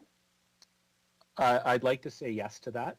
And that was the thoughts between the Traffic Safety Act and having the higher fines and the escalating fines for driving without due care and attention, driving without reasonable consideration for others, driving with a cell phone in your hand. All of those are escalating fines, like I mentioned earlier, $580, $1,400, $2,100 that we have available to us. One of the big things we've seen with that is this year, for example, it's only May, and we've already written 145 cell phone tickets. We've written 58 due care and attention or reasonable consideration for other tickets. We've also written 367 unregistered tickets with come with a $580 fine. So the increased fines, in reality, they don't deter as much as we had hoped they would.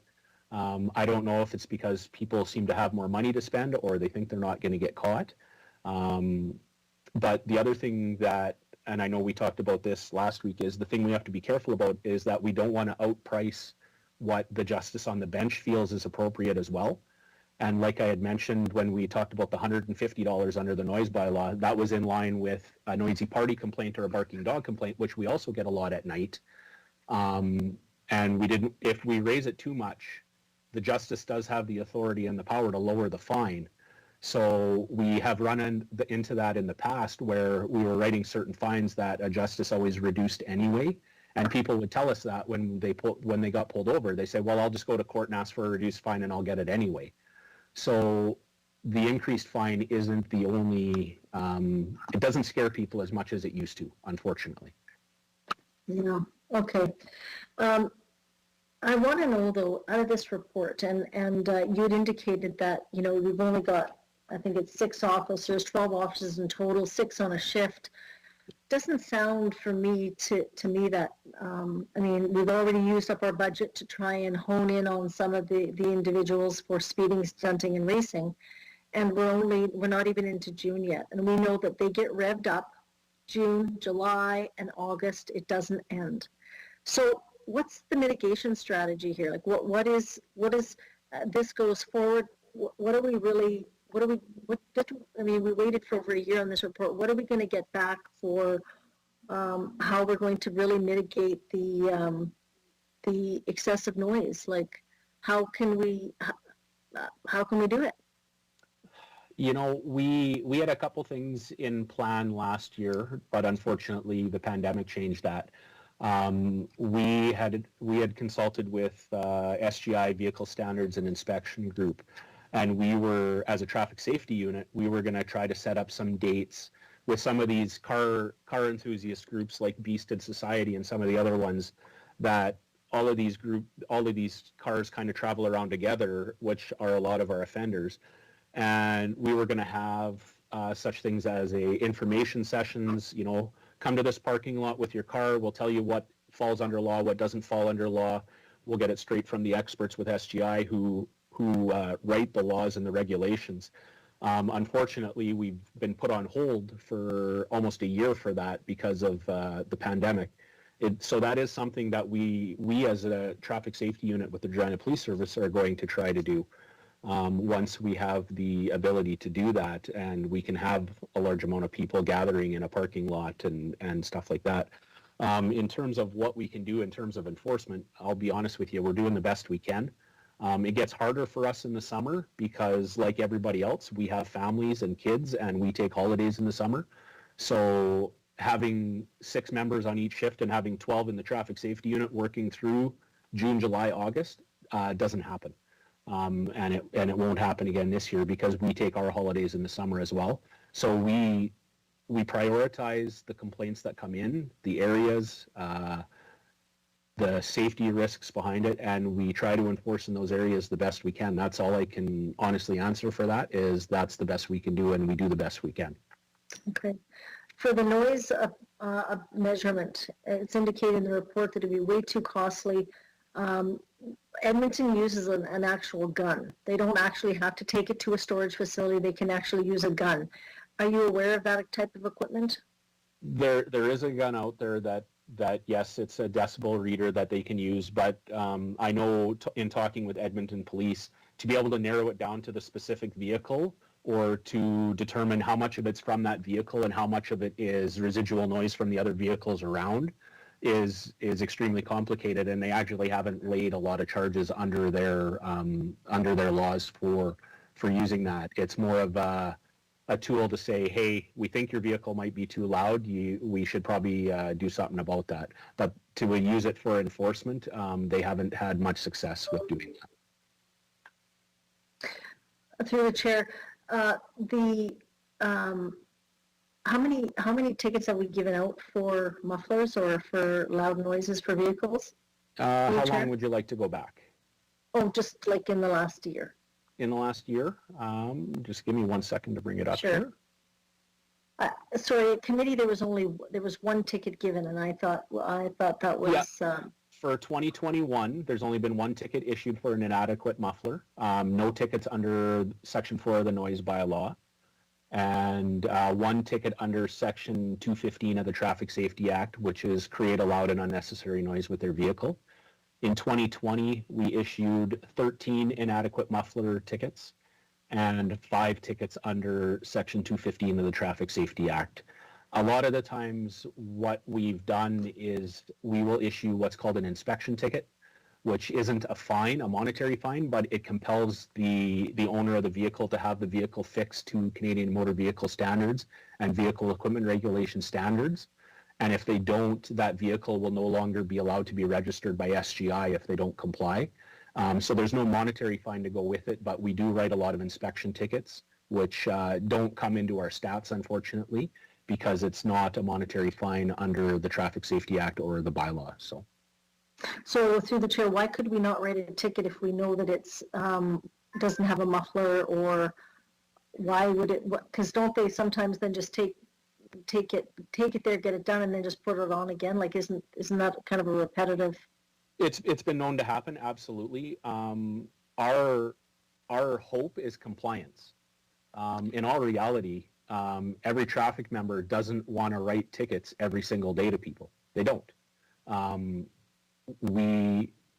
I've worked in the traffic safety unit or part of the traffic safety unit since 2010. I've been called more names in the traffic safety unit by our upstanding members of society because I pulled them over for a ticket than I spent 6 years working in another more dangerous area of the city where I've arrested people for first-degree murder, and they said, okay, you got me. It wears on an officer after time, and officers have the discretion to decide, because it is in our powers, do we want to write a ticket with a fine? Do we want to write an inspection ticket? Do we want to give a warning? We have that authority to do so, and it's up to the officer to decide what they want to do. If we take that discretion away from the officers, it'll change how we do our jobs. Okay. I think the point is that residents have really raised the bar here for stunting and racing, and it's safety is number one, but then also quality of life with the loud mufflers. And, you can't put a price, I think, again, on when we're talking about public safety, but we're also talking about the quality of life that just happens at 2 in the morning, 3 in the morning. And the mufflers that I'm talking about are the ones that can sound like gunshots. Like, that's what puts the vibration and the community that just sets them so, we don't live in a large city. So it just seems that there's a group that continues and they have a circuit. And it's frustrating when we, just seem like we just can't combat that circuit I'm on right out here on the east, Chuka and Arcola and you name it. Then they head down to the RMF field in Douglas Park. Then they head around, go and do the circuit around the Ledge building and go into our beautiful parks, and they head out like it's a circuit. They go all around the whole circular of the city. And if we can't, can we use ghost cars? Can we, I don't know, but I know that it is frustrating from a resident's point of view. And I guess the last piece that I think is, and this might be administration, but in the report, it was not identified, as we heard from the first delegation, that any we have some, and as we heard, Chuka Boulevard is one, many mitigation strategy for traffic calming. And I know that, like Saskatoon just, I think in 2018, they did a speed hump pilot. And I know that we as a city have always said, oh, well, we don't want to use any speed bumps because they're not good in the winter. Other municipalities have used temporary speed bumps, but I didn't see anything in the report, and I'd like administration to report on that coming back here as to what are the solutions and what are some of the areas that were targeted, and what is going to be the mitigation strategy here for traffic calming, if there is any. In terms of traffic calming, I'll leave that to the traffic engineers, because I do believe there was a couple paragraphs in the report about the concerns around humps and what the new strategies are used. So I will pass that off to someone much more qualified than I on that subject. Thank you. Administration then, I guess. Thank you. Mr. Onright. Through you, Mayor Masters. So we have done a couple of pilots and tried some new strategies. I'll ask Mr. Warren to further comment on the progress of that and what our strategy is moving forward.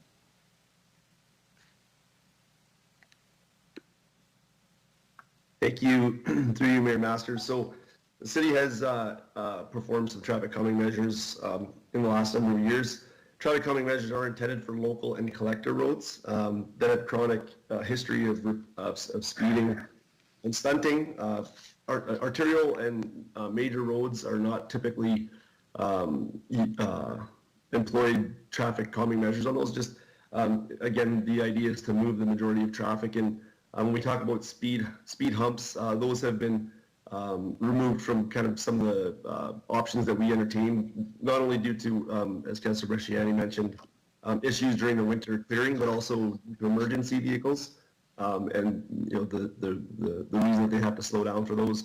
But also some of the statistics are that in between speed humps, residents are actually speeding to make up for lost ground. So as part of our larger program, we have installed some traffic calming curbs, temporary traffic calming curbs, for example, up on Wayland Drive in 2020. We've also done some of that more permanent work, for example, on Dubney Avenue East in front of the school. So these are a couple of things that we've done in the past and will continue to do so. It slows traffic down. It also narrows the road width and allows for shorter crossing distances for pedestrians as well. We've also employed speed feedback signs, so where we install the speed feedback, so it notifies residents of their speed. And as part of our current program, we are looking to have a rotation where we install those speed feedback signs at various locations where we have information that suggests that speeding is prevalent. And again, just trying to spread that through the community where the issues have been addressed. So those are a couple of the things that we've been doing, and we are also looking to put forward a business case in 2022 to enhance that, to enhance our traffic calming measures, as well as how they affect, I guess, as well as amenities for pedestrians. So that is something that we're working on and would want to bring forward in 2022. Okay. I guess the last question, or it's not even a question, I'm going to ask that administration do an undertaking. And I would like to, and this comes from the recommendation from the first delegation, that to identify the locations that require increased targeting of enforcement or traffic calming solutions, and with suggestions of how that would come back. So Amber, my amendment that I sent, it would just be number 4. So you can take out 1, 2, and 3 now that we've discussed this, but number 4. So it would just be, and I don't know if it's an amendment or just an undertaking, if I can just ask administration, would they be able to bring back a report with Regina Police Service to find out what, identify the specific locations and the targeted enforcement that's going to happen, as well as the calming solutions that can be. Is that an undertaking or is that an amendment? Thanks, Councilor Bresciani. I think I'll ask administration to determine if they already have the information. I think it's an undertaking. If not, I think it's an amendment. Mr. Onright? Through you, Mayor Masters. So just to clarify what is currently done, there is a bylaw, an internal traffic bylaw working group. The makeup of that is our traffic engineers, and also Regina Police Service sits on that committee. So some of this is already discussed in the committee. I'll ask Mr. Warren whether or not we have enough information on that today that we could take it as an undertaking. I would suggest if we don't, that it become an amendment to what's on the floor now. Thank you, through you, Mayor Masters. So administration does currently, as Mr. Onright mentioned, review locations that are considered a problem or an issue. And as I mentioned before, we are employing some of these traffic calming tactics or measures to help curb some of the speed that is taking place. So whether we're introducing temporary traffic calming curbs, or whether we're installing temporary speed feedback signs, or installing permanent traffic calming curbs. These are locations that are being prioritized, and the investment is put towards those locations. So we do have some of that information available, and it always dependent on the available budget as well.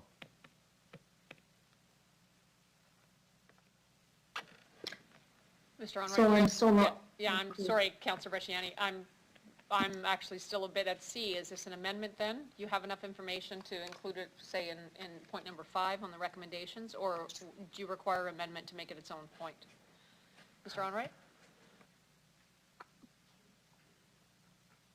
Through you, Mayor Masters, I would suggest we just leave it as an undertaking. We do have some of the information now, so I've confirmed we can take it as an undertaking. Councilor Bresciani, is that satisfactory? Sure, and when would that come back, through the chair? Mr. Onright, would you bring it back in terms of the timelines of the existing timelines within the report? Through you, Mayor Masters, Q2 of 2022.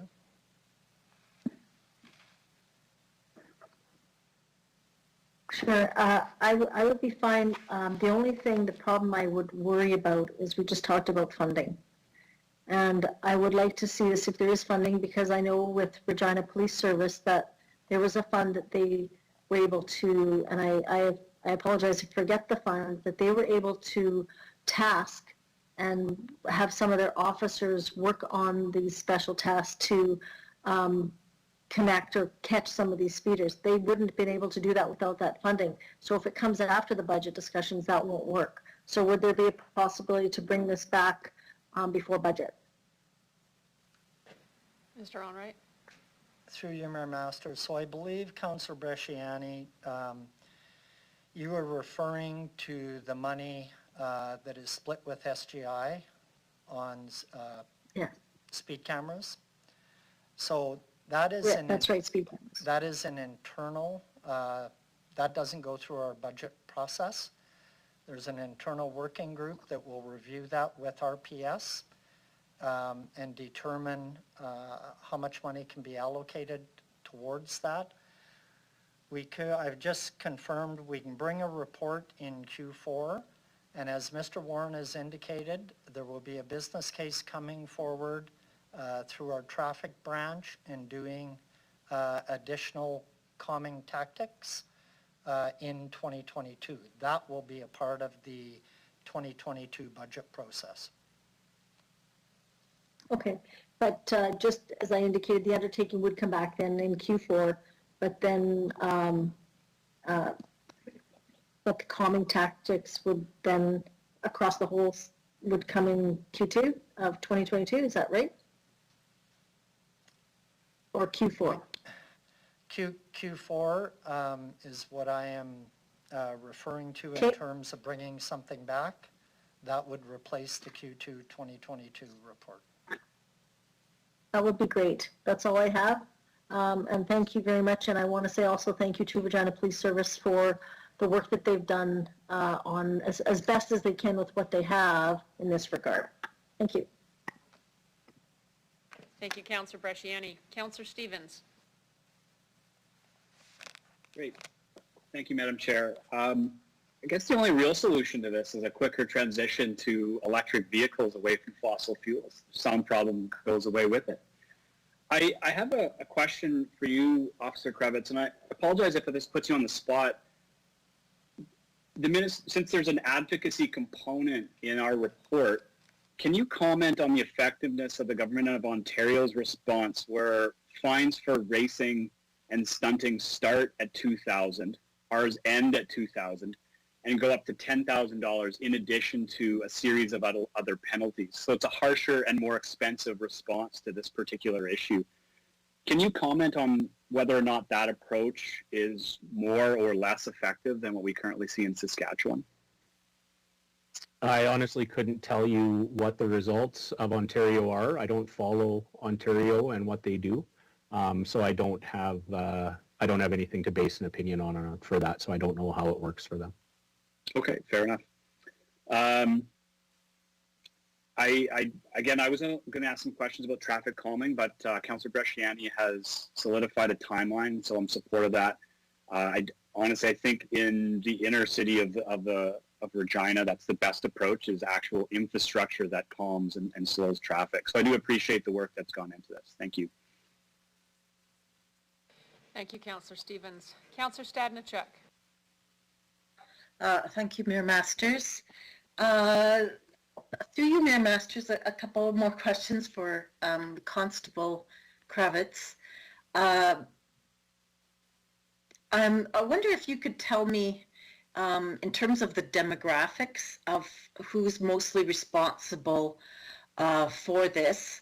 You mentioned that there's Mustangs, sports cars, but I'm also wondering, so who is it that's driving them? Is it mostly a younger demographic? And what about in terms of the noise between sports cars or cars with bad mufflers versus motorcycles? Through the chair. In terms of who is doing it, it depends on what specifically you're looking for. If you're looking for vehicle equipment regulations where there might be an inadequate muffler, that could be anybody that owns a vehicle that can't afford to fix it. So it's anybody in society, it's anybody in the public that owns a vehicle. In terms of some of these fancier Mustangs or BMWs, obviously it's people that can afford to buy a BMW or a Mustang. And it's also, I'm not going to say it's the younger crowd, but it could be anywhere from 16, 17 years old to up into the 40s. Yes, I haven't caught a lot of 70 or 80-year-old men out there, but there are some, because there are some that have sunk their life into some of these things. I recently did something with a gentleman. He's 70, retired veteran, who had a 56 Chev Bel Air that he sunk over $100,000 into.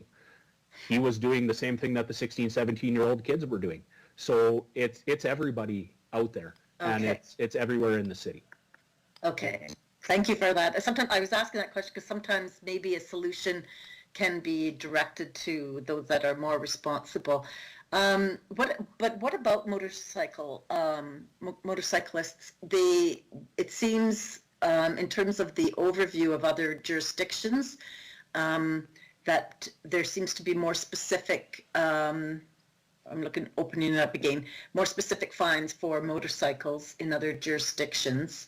And in Saskatoon, I see it increases by the number of offenses that you have. So in terms of the complaints that are made, is there a significant proportion that would be motorcycles? We used to have a significant proportion that were motorcycles. The last few years, not nearly as much in regards to the motorcycles. The biggest thing that was with the motorcycle crowd was the whole loud pipes save lives is what a lot of the motorcycle groups did, or straight pipes save lives, loud pipes straight lives, which is what they used as a way of saying, well, this is how we're visible on the roadway, is we make our bikes louder, and the guy in the car that doesn't see us at least hears us. The problem with that, and the part of that didn't work, is that the pipes on the motorcycle point backwards, not forward. So the sound is traveling backwards, not forward to the car that's in front of you that changes lanes in front of you and picks you off on the motorcycle. So it wasn't an effective solution, and we treated it the same as we did with anybody else. Motorcycles still fall under the vehicle equipment regulations with what they have to comply with, and they still fall under Section 215 of the Traffic Safety Act for creating a loud and unnecessary noise. So we deal with them in the exact same way that we do with cars. Okay, thank you for that. Through you, Madam Mayor, another question for the Constable. You mentioned that there were plans to hold kind of an educational session with car enthusiasts. I did have a conversation with someone who's a car enthusiast who said they used to gather to kind of do speed skill testing things with cones set up in a parking lot, and that they've had difficulty finding a place to do it, that there is some kind of a racing track somewhere outside of the city that they're not allowed to go to. So is there any of these groups of offenders that would have some other place where they could do what they want to do without having to disturb residents on the streets of Regina? The scary thing with that is if we say yes, I'm assuming that you're going to be talking about Kings Park Speedway just off of Highway 46 outside of Regina, which is the racetrack out there. Yes. The scary thing with us telling people, okay, yes, go out to Kings Park Speedway and have a test of speed. What happens if they roll their vehicle and end up killing themselves?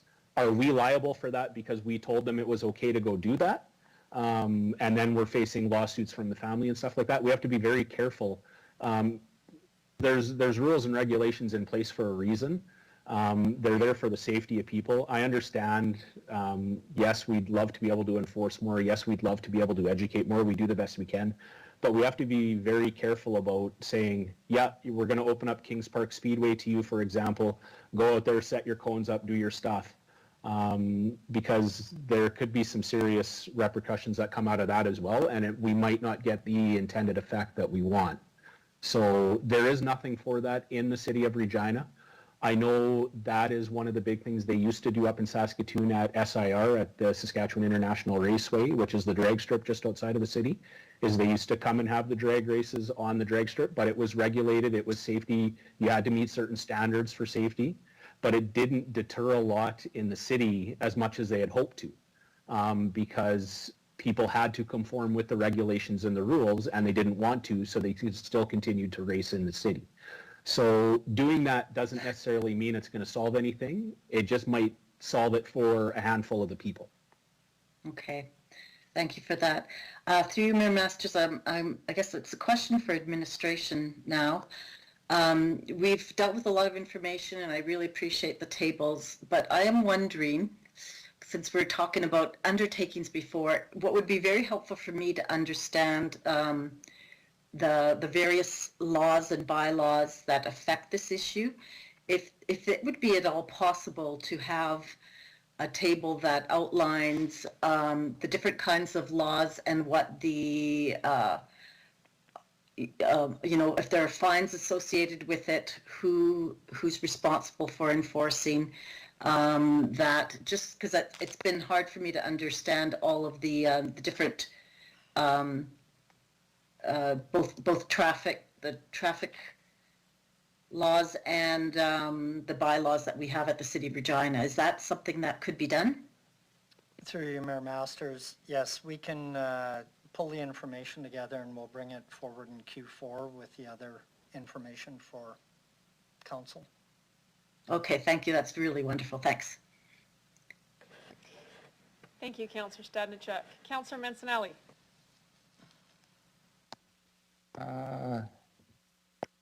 Thank you very much.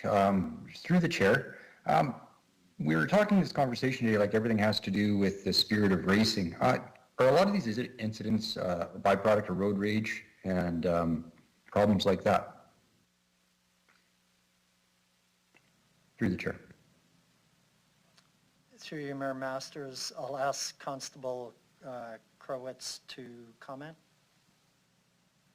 Yes, sorry, I wasn't sure who the question was for, so I didn't want to answer right away. It's a little bit of everything. Some is road rage, some is impatience, some is just they want to show off their fancy vehicle that they have. So we can't narrow it down to one thing, it's a little bit of everything. Thank you for that. Through the chair, I noticed that we have a lot of mitigation factors in place already. The one that come up to limit them all is the amount of officers per shift and staffing. With the recent budget, we approved extra positions. Are some of these positions going towards fixing this problem, or is that being brought up in future budgets? And if so, I'd just like at this time to advocate for future positions being used to fill this problem. Through the chair. Well, that'd be up to the chief of police and the deputy chief, not me in my role. So I don't know what their plans are for that. I can't answer that one. That might be something with the Board of Police Commissioners and the chief to handle. Okay. One last question through the chair. I notice when we have problems in the city, especially with legal matters, one of the first steps of recourse is engagement with the offensive group, trying to better understand and mentor. I noted that you had plans that were stalled by the pandemic, but with the last reply you gave, it sounds like that's not really a chosen path that's going forward. Could I just get some clarification on that? No, absolutely, that is a chosen path that we'd love to be able to do. We just don't know when we're going to be able to do it again. So we can't count on it happening right away because we don't know what the restrictions and the rules are going to be on us. We also have to make sure that SGI is available and the vehicle standards and inspection members are available to come out when we do these projects. Education is a big part of our job. It's not just enforcement, which is what most people see us as. Our two main roles are education and enforcement, and we'd love to educate in compliance.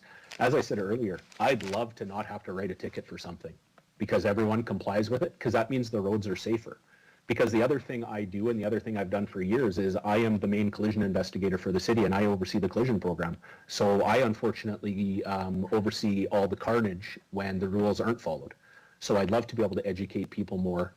I've gone into schools, I've gone into other committees and done presentations with the education part. So hopefully we can work on the education stuff, but our main source right now is the enforcement. So if we're not shying away from the education part, we just need to wait until we can get through the pandemic to do it. Okay, thanks a lot for that. Just a question. You identified checking out the vehicles and the main inspector. When you're identifying problems with vehicles, you often call for them to have a interprovincial inspection. How often is the state of vehicles a problem with the accidents happening? Does it come into play big time in our city? No, very, very seldom actually is the mechanical condition of the vehicle a factor in the collision, and I can say that 100% for the last 12 years that I've overseen the program and been involved. 99.9% of the collisions are caused by driver error and driver action. Okay, thank you for that. I think that's all I have. Well, actually, I do have one more question. There was an option on the table in Appendix B for administration to be part of the engagement. Knowing that it comes together with planning with RPS and SGI, do you think city administration does have a place if you get this engagement going once the pandemic alleviates? Absolutely. Because city administration is the one that gets all the complaints about the noise. So why wouldn't they want to be part of this, and why wouldn't we want to have them as part of this? I think it would be great to have ourselves, SGI, and some of you as councillors out there who maybe hear this more than anybody from their constituents in their wards, to be out there and also see what we're doing and what we're educating, so you can be part of it as well, to provide those answers to people in the future. Absolutely, you should be part of it. Okay, thank you very much for that. With that answer, I'd like to move for option 3 for Appendix A to be part of the main motion.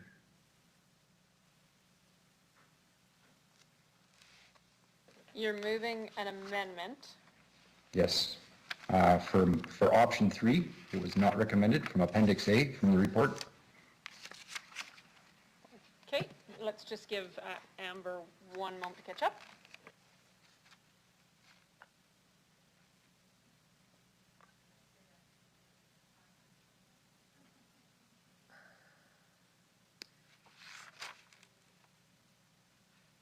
Does Councillor Mancinelli have a seconder? Bresciani will second that. Thank you, Councillor Bresciani. Councillor Mancinelli, while we're adding that to the recommendations, did you want to speak further to this? I sure do. I think this goes beyond just the speeding and exhaust problems. I see a real problem with manners on our roads in general. I was identifying with the indication to road rage through representative. I think like anything else, if you're trying to solve a problem, the first step is engagement and education, and I think this is what this speaks to, and that's why I'm moving it as an amendment. See you, Collie. Thanks, Councillor Mancinelli. Could I have administration speak to why it was not recommended?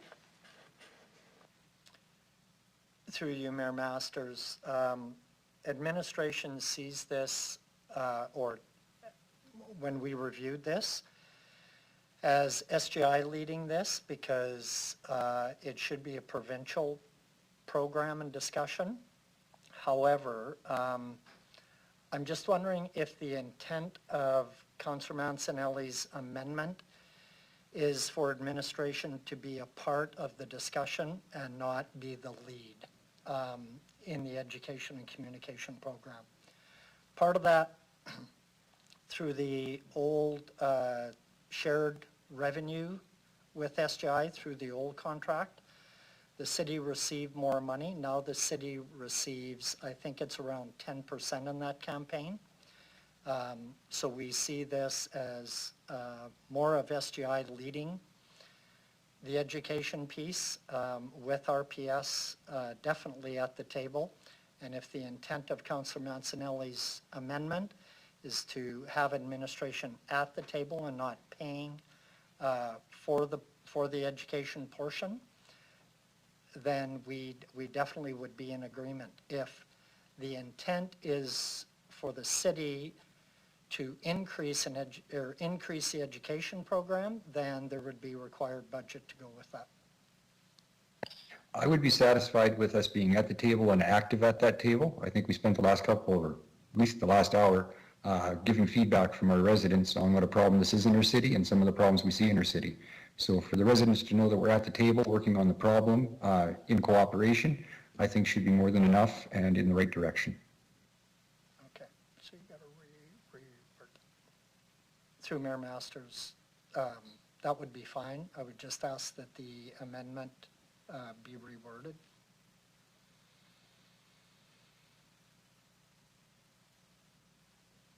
I'll just refer back to the option in the report and see what I can do.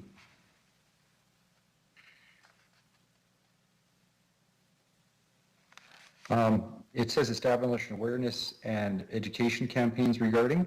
Maybe we can just change that wording to participate in awareness and education campaigns. Would that be enough of a change to capture what you're speaking of?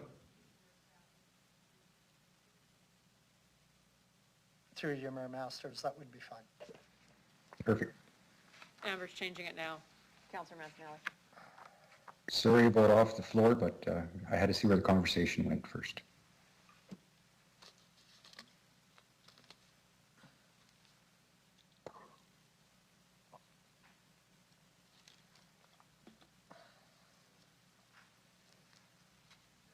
Does anyone wish to speak to the amendment?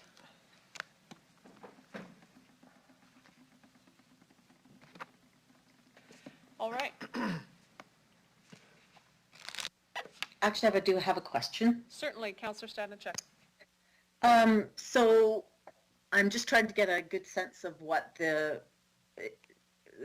so the city could recommend or have their own take on some kind of an educational program. So I'm just assuming that we'd want to have emphasis on how, the danger of speeding and stunting, but also how it disturbs your fellow citizens in the city. I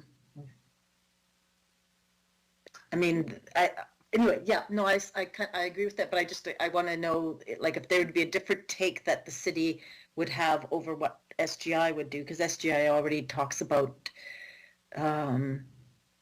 what's within their jurisdiction, but it would be the city's education would be more on the impact on citizens.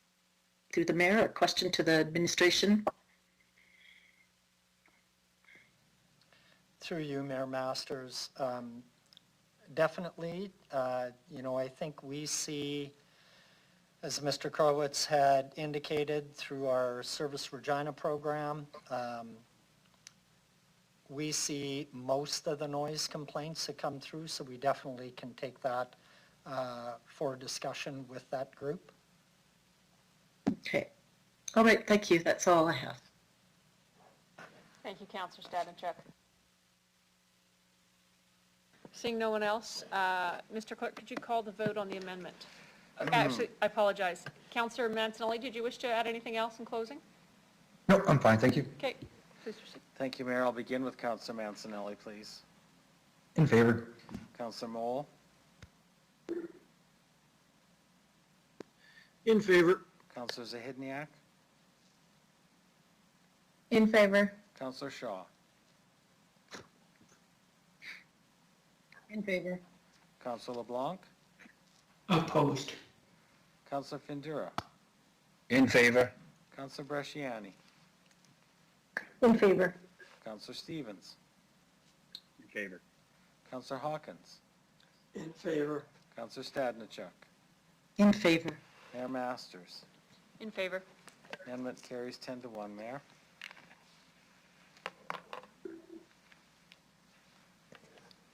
That's all I had to say in general as well. Thank you, Councillor Mancinelli. Anyone else wish to speak to the motion as main motion as amended who hasn't spoken yet? Seeing no one, I'll ask the city clerk to call the vote. Again, I apologize. Councillor Hawkins, did you wish to close off debate? No, I have nothing further to say, thank you. Thank you, sir. Please proceed, Mr. Clerk. Thank you. I'll begin with Councillor Hawkins, please. In favor. Councillor Stavnicek. In favor. Councillor Stevens. Favor. Councillor Bresciani. In favor. Councillor Findura. In favor. Councillor LeBlanc. In favor. Councillor Shaw. In favor. Councillor Zahidniak. In favor. Councillor Mancinelli. In favor. Councillor Mole. In favor. Mayor Masters. In favor. Carries 11-0, Mayor. Thank you, Mr. Clerk.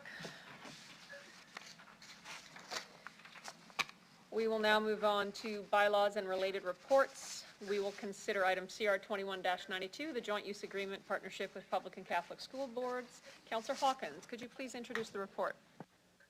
Thank you very much. Sorry, point of order, sorry. Mayor Masters, I will declare a conflict as my husband is a trustee on the Catholic school. I apologize. Thank you very much for speaking up. Councillor Bresciani. Councillor Bresciani will leave the meeting. Apologies, Councillor Hawkins. Please proceed. No problem at all. This is an important agreement, a partnership between the city and the two school boards. It's an agreement basically in which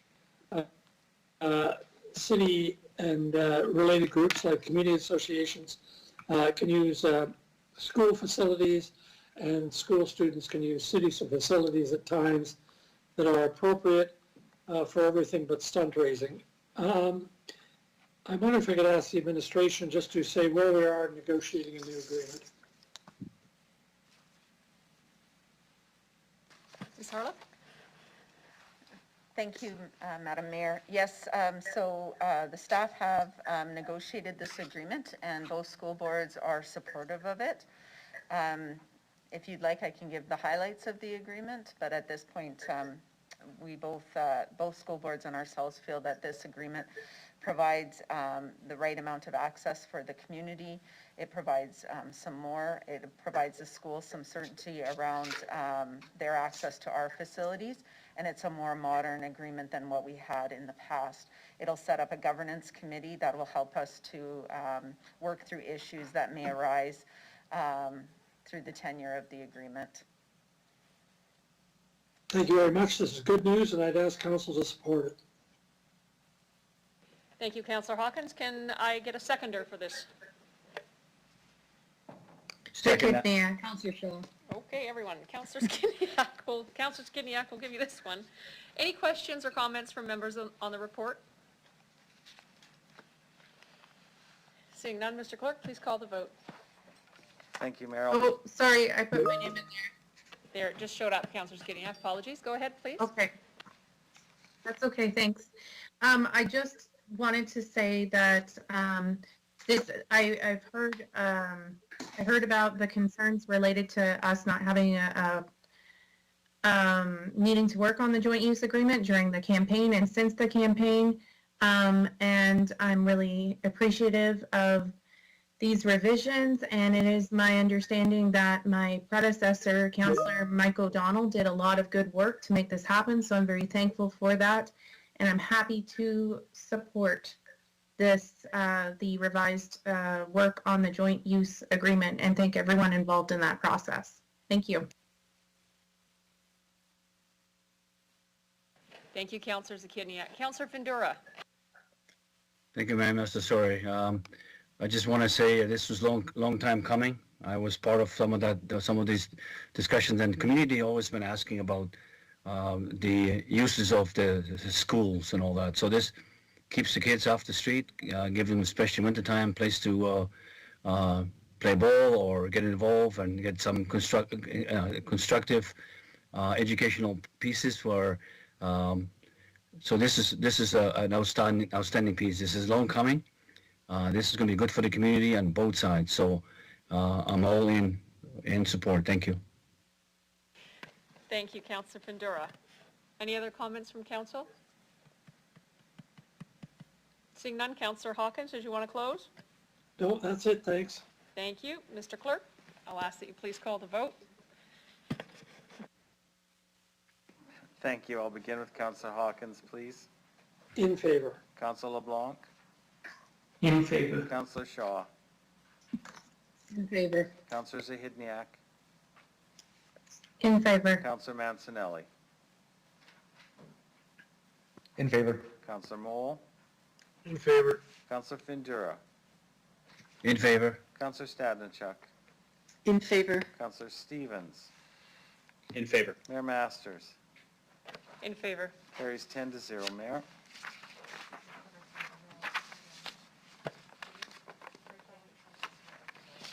Council, we're just going to pause one moment while we have Councillor Bresciani rejoin the meeting.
Thank you. Welcome back, Councillor Bresciani. We will now consider bylaw numbers 2021-41 and 2021-42, and I'll turn it over to Deputy Mayor Stevens to do the first reading for the bylaws. Great, thank you. So the first bylaw is 21-41, the properties exempt from taxation as a result of the 2013 municipal boundary alteration bylaw. Number 42 is the committee amendment bylaw. Number 2. I move, seconded by Councillor Stadnichuk, the bylaws 2021-41 and 42 be introduced and read a first time. Thank you. Any opposed? Carried. Second reading? Thank you, Madam Chair. I move, seconded by Councillor Bresciani, that Council hereby consents to 2021-41 and 42 going to be read a second time. Thank you. Do any members of council have any questions? Hearing none. Any opposed? Carried. Third reading, please. I move, seconded by Councillor Hawkins, that Council hereby consents to 2021-41 and 42 going to a third reading at this meeting. Any opposed? Carried. You can do the final reading now if you like. I move, seconded by Councillor Findura, that bylaws 2021-41 and 42 be read a third time. Any opposed? Carried. Can I have a motion to adjourn the meeting? I move we adjourn. I'm gonna let Deputy Clerk Ackerman determine who said that, and seconded by Councillor Findura. Thank you very much. Any opposed? Passed. Well done, Council. We'll talk soon, and have a wonderful evening and great weekend.